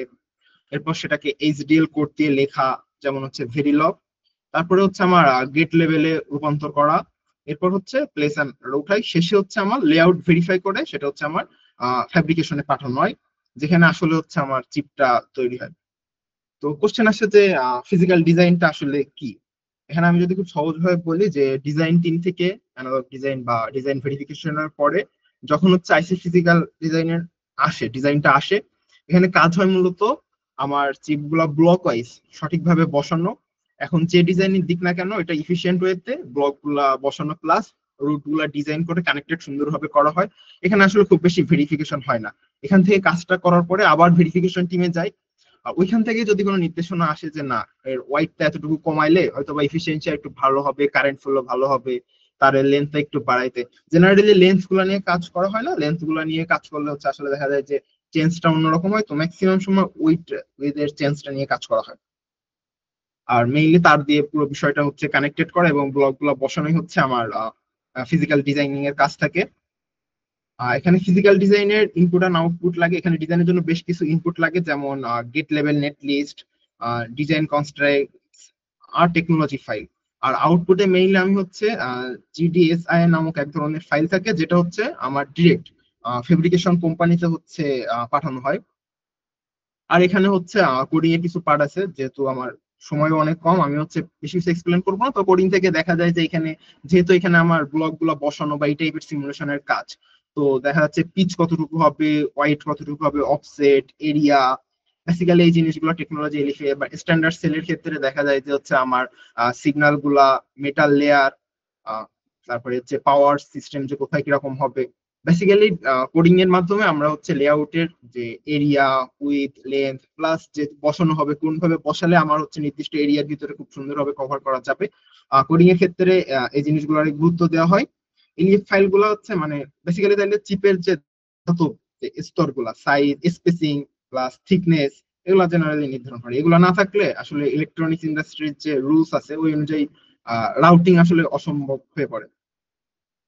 আর যদি আমি হচ্ছে ব্যাক এন্ড আর ফ্রন্ট এন্ড, এখানে হচ্ছে যে ফ্লো চার্টটা আছে যারা ডিজাইন কোডে লিখে তারা হচ্ছে মেইনলি ফ্রন্ট এন্ড ইঞ্জিনিয়ার। আর যারা হচ্ছে লেআউট, রাউটিং, টাইমিং নিয়ে কাজ করে এরা আসলে ব্যাক এন্ড ইঞ্জিনিয়ার। তো উলকাসেমিতে দেখা যায় যে ম্যাক্সিমাম এই যে ব্যাক এন্ড ইঞ্জিনিয়ারিং এর যে কাজগুলো এইগুলাই করা হয়। পুরো ফেব্রিকেশন প্রসেসটা হচ্ছে আমার ফ্লো চার্টের মাধ্যমে দেখানো আছে। আর ফিজিক্যাল ডিজাইনিং এর চ্যালেঞ্জ, এখানে হচ্ছে আমার বেশ কিছু চ্যালেঞ্জ আছে, যেমন হচ্ছে পাওয়ার, পারফরমেন্স, এরিয়া, এছাড়া হচ্ছে আমার টাইমিং সমস্যা, ফ্যান আউট, স্কিউ এবং নয়েজ নিয়েও হচ্ছে অনেক ধরনের জটিলতা সৃষ্টি হয়। এখানে হচ্ছে আমার ফিজিক্যাল ডিজাইনের পুরো ফ্লোটাই দেখানো আছে। প্রথমে হচ্ছে আমার ফ্লোর প্ল্যান, তারপরে হচ্ছে আমার পাওয়ার প্ল্যান, তারপর placement, clock tree synthesis, routing, verification. এখানে হচ্ছে প্রতিটা ধাপ দেখা যাচ্ছে যে একটার উপর একটা নির্ভরশীল, মানে স্টেপ বাই স্টেপ হচ্ছে এই জিনিসগুলো হচ্ছে আমার আসে। ফ্লোর প্ল্যানিং হলো হচ্ছে চিপের ভিতরে ব্লক আসলে ঠিক এক্স্যাক্টলি কোথায় থাকবে সেটা ঠিক করে। যেমন input output, macros, power route সবকিছু খুব সুন্দরভাবে বসানো যায়। যেমন এটাকে বলা যায় কি একটা বাসা বানানো যেমন নকশা থাকে যে কোথায় আমার ওয়াশরুম, ডাইনিং, কিচেন, টেবিল কোথায় থাকবে, তো ফ্লোর প্ল্যানটাকে আমি হচ্ছে ওই সেম ভাবে বাসা বাড়ির ফ্লোর প্ল্যানের সাথে আমি কম্পেয়ার করতে পারি আর কি বোঝার জন্য। এখানে আমার ফ্লোর প্ল্যানিং যে ওদের যে সফটওয়্যার গুলো ইউজ করা হয় এখানে সিমুলেশন আকারে দেখানো হয়েছে। এক্সাম্পল ছবিটা হচ্ছে মেইনলি উল্কাসিমের এখান থেকে নেওয়া হয়েছে যে ব্লক গুলা কিভাবে বসানো আছে এই বিষয়টা দেখানো হয়েছে। আর পাওয়ার প্ল্যানিং এ যদি আসি তাহলে বলতে হয় যে চিপের প্রতিটা অংশে মানে সব অংশ যেন ইফিসিয়েন্ট হয়েছে এবং সঠিকভাবে পাওয়ারটা পৌঁছায় সেটা নিশ্চিত করা হচ্ছে আমার যে মেইনলি এর জন্য পাওয়ার রিং আর পাওয়ার স্ট্রিপস এই দুইটা ব্যবহার করা হয়। এখানে হচ্ছে সার্কেল দিয়ে পাওয়ার রিংসটা দেখানো হচ্ছে। পাওয়ার রিংস মানে হচ্ছে পুরো চিপের চারপাশে রিং আকারে পাওয়ার লাইনের একটা কি বলে নেটওয়ার্ক তৈরি করা। এটা হচ্ছে ওই যে পাওয়ার যে ডিস্ট্রিবিউশনটাকে খুবই স্টেবল রাখতে হেল্প করে। আর পাওয়ার স্ট্রিপটা হচ্ছে ছোট ছোট ভার্টিক্যাল ও হরিজন্টাল লাইনের মাধ্যমে পাওয়ার সেল গুলাতে ইন্ডিভিজুয়ালি পৌঁছানো। এটা না থাকলে চিপে হচ্ছে ভোল্টেজ ড্রপটা একটু বেশি হইতো। প্লেসমেন্ট ধাপে সব গেট বা সেল গুলা চিপে কোথায় থাকবে তার ঠিক করা হয়। যেমন যেটা বললাম আগে যে ফার্নিচার গুলা কোথায় বসবে ওইগুলা। আর প্লেসমেন্ট এক্সাম্পল এখানে একটা চিত্র দেওয়া হয়েছে, ছবিটাতে দেখা যাচ্ছে সেল গুলা চিপে আসলে কিভাবে বসানো আছে। আর এরপর আসে ক্লক ট্রি সিনথেসিস। সিটিএস মানে হচ্ছে ক্লক সিগন্যাল যেন চিপের প্রতিটি অংশে ঠিক সময়ে পৌঁছায় সেটা হচ্ছে নিশ্চিত করা। স্কিউ যেটা বললাম যে সিগন্যালটা সঠিক সময় আসতেছে কিনা, না আগে আসতেছে না পরে আসতেছে, এটা হচ্ছে মেইনলি কমানোটাই লক্ষ্য থাকে। স্কিউ কমাইতে জেনারেলি আমার বাফার, ইনভার্টার এগুলো ব্যবহার করা হয়। এখানে একটা ক্লক স্ক্রু ডায়াগ্রাম দেখানো যাচ্ছে। এখানে কিভাবে হচ্ছে স্কিউ থাকলে টাইমিং কিভাবে যে ভেঙে পড়ে এটা দেখানো হচ্ছে। মানে সিটিএস কেন গুরুত্বপূর্ণ, একটা সিগন্যাল আমার যখন প্রয়োজন তার আগে বা অনেক পরে যদি চলে আসে তাহলে হচ্ছে পুরো সিস্টেমটাই ভেঙে পড়ে। তো এটা তো একদম পারফেক্টলি অন টাইম করা সম্ভব না। তবে আমাদের মানে টিটিএস এর মেইন টার্গেট থাকে যে এটা যত সম্ভব স্ক্রুটাকে মিনিমাইজ করা আর কি। আর এখানে হচ্ছে একটা ব্যালেন্স ক্লক ট্রি দেখানো হয়েছে যেটা ভালোভাবে ব্যালেন্সড একটা সিটিএস কিভাবে থাকে। আর রাউটিং এর পার্টটা যদি বলি, রাউটিং হলো সব সেল কানেক্ট করা, ওয়্যার দিয়ে এক সেল আরেকটা সেলের যে সংযুক্ত করতে হয়, এটা ওই যে আমার ডিআরএস আছে ডিজাইন রুল যে বুকটা আছে ঠিক ওই অনুযায়ী রাউটিংটা মেইনলি হচ্ছে আমার করা হয়। আর এখানে একটা রাউটিং এর এক্সাম্পল আছে, দেখা যাচ্ছে যে একাধিক ওয়্যার ও মেটাল লেয়ার দিয়ে কানেকশনটা তৈরি করা হয়েছে সিমুলেশনে। এখন সাইন অফ হচ্ছে মানে সবকিছু চেক করে ফাইনাল একটা ওকে দেওয়া যে না প্যারাসাইট এক্সট্রাকশন ঠিক আছে, টাইমিং ভেরিফিকেশন, ইকুইভ্যালেন্স চেক, মানে পুরো সিস্টেমটাই যেন কোনো ভুল না থাকে। LVS, DRC, antenna rule check all okay থাকলে এটা হচ্ছে মূলত চেক করা হচ্ছে আমার সাইন অফে। ফিজিক্যাল ভেরিফিকেশন, এখানে এলভিএস আর ডিআরসি, এখানে দেখা যাচ্ছে যে ডিআরসি আর এলভিএস চেক করা হয় যে চিপের যে লেআউটটা আর স্কিমেটিক যে স্কিমেটিক ডিজাইনটা দেওয়া হয়েছিল প্লাস আমরা যে লেআউটটা ডিজাইন করছি এই দুইটার ভিতরে আমার কতটুকু সিমিলারিটি আছে কিনা বা মিল আছে কিনা এটা হচ্ছে আমার চেক করা হয়। আর ফিজিক্যাল ভেরিফিকেশন হচ্ছে ডিএফএম এর মেইনলি দেখে যে চিপটা কত ইজিলি ফ্যাব্রিকেট করা যাবে। মানে খুব যদি জটিল হয়ে যায় তাহলে দেখা যায় ইয়েল্ড কমে যায়, তো এটা সহজে ফ্যাব্রিকেটেবল কিনা এটা আসলে চেক করা হয় হচ্ছে আমার ডিএফএম ক্ষেত্রে। আর এলইসি হচ্ছে আমার এলইসি লজিক্যাল ইকুইভ্যালেন্স চেক। এখানে হচ্ছে দেখা হয় যে লজিক্যাল ইকুইভ্যালেন্স চেক দেখে যে আরটিএল আর লেআউট এর মধ্যে লজিক্যাল পার্থক্য আছে কিনা। তো আরটিএল 3 থেকে একটা আসতেছে আর যে এলইসি থেকে আসতেছে এটার ভিতরে আমার কোনো লজিক্যাল যে পার্থক্যটা এটা আসলে এখানে ভেরিফাই করা হয়। আয়ার ড্রপ অ্যান্ড ইএম, এখানে হচ্ছে আয়ার ড্রপ বেশি হলে দেখা যায় যে চিপের ভোল্টেজটা অনেক কমে যায়। আর যদি ইএম হয় সেক্ষেত্রে আমার যে রাউটিং এর সময় যে তারগুলো কানেক্ট করা ওইগুলো ছিঁড়ে যাইতে পারে আর কি। তাই এইগুলো আগে থেকে ডিটেক্ট করে ঠিক করে নেওয়া হয়। আর স্লাইডে একটা হিট ম্যাপ এক্সাম্পল দেওয়া আছে। এখানে হচ্ছে আইআর আর যে এই যে ইএম এর রিপোর্ট হিটম্যাপ আকারে দেখা যায়। সেসব জায়গায় বেশি সমস্যা হয় সেগুলোকে এখানে হাইলাইট করে, মানে তাপের যদি হিট বেশি জেনারেশন হচ্ছে কি কম হচ্ছে তারাগুলো এখানে হাইলাইট করে আর কি। আর এখানে হচ্ছে মূলত 3D লেআউটের যে চিপ ডিজাইন, এখানে বিভিন্ন মেটাল লেয়ার আর সেল কিভাবে বসানো হচ্ছে সেটা হচ্ছে ভিজুয়ালি দেখা যায়। আর বেসিক্যালি ওই যে ইন্ট্রোতে টুলস গুলা সম্পর্কে বলা হয়েছিল যে না পিএনআর তার টুলস গুলা বলবে, তো সেক্ষেত্রে দেখা যায় যে উল্কাসিমের যে সব টুল গুলা ব্যবহার করে এর ভিতরে ক্যাডেন্সটার কথা আগেই বলা হয়েছে। Synopsis, open road, calibre, star RC এগুলাই আর কি। কিন্তু এগুলো দেখা যায় যে আমার ওদের যে ক্লায়েন্ট গুলো আছে তাদের যে চাহিদা অনুযায়ী স্পেসিফিকেশন অনুযায়ী অনেক সময় বিভিন্ন ধরনের সফটওয়্যার ব্যবহার করা হয়। তবে বেসিক্যালি এই ধরনের সফটওয়্যার গুলাই এই যে উল্কা সিমের মতন ইন্ডাস্ট্রিতে সব থেকে বেশি ব্যবহার করা হয়। কিন্তু তো এখানে একটা সার্কুলার দেখা যাচ্ছে, সার্কুলারের ক্ষেত্রে হচ্ছে আদার্স রিক্রুটমেন্টে আমরা দেখতে পাচ্ছি অবশ্যই এখানে 3 বছরে থাকার মতন ইচ্ছা থাকা লাগবে, প্লাস বেসিক যে ডিএলডি কোর্স ভিএলএসএ কোর্স তো অবশ্যই থাকা লাগবে। এখন এখানে বলা হচ্ছে যে physical design and back end ASIC বা এসওএস ডিজাইনের যদি থাকে তাহলে এইগুলোটা প্লাস প্লাস যেহেতু লিনাক্স এনভায়রনমেন্ট নিয়ে কাজ করা হবে, তো লিনাক্সে আগে থেকে যদি কেউ ইউজ টু হয়ে থাকে লিনাক্স এনভায়রনমেন্টে, তাইলে হচ্ছে খুবই ওইখানে মানায় নিতে সুবিধা হয়। তবে বেসিক্যালি হচ্ছে আমার যে বেসিক যে ডিএলডি আছে ভিএলএসএ আছে এই বেসিক জিনিসগুলো পারলে মোটামুটি রিক্রুটমেন্টের সমস্যা হয় না। আর বাকি যে টেকনিক্যাল বিষয় আছে ওইগুলো হচ্ছে দেখা নেওয়া হয় আর কি। আর রেফারেন্সে ম্যাক্সিমাম হচ্ছে আমার লুকাস সেমিস্টার থেকে কিছু ছবি, কিছুটা চ্যাট জিপিটি আর কিছুটা ব্লগ থেকে এখানে নেওয়া হয়েছে ইনফরমেশন গুলা। সবাইকে ধন্যবাদ। কারো যদি কোনো কোশ্চেন থাকে ইন্ডিভিজুয়ালি করতে পারে, অথবা আমরা সবাই একসাথে কিউএনএ সেশনে যাইতে পারি আর কি।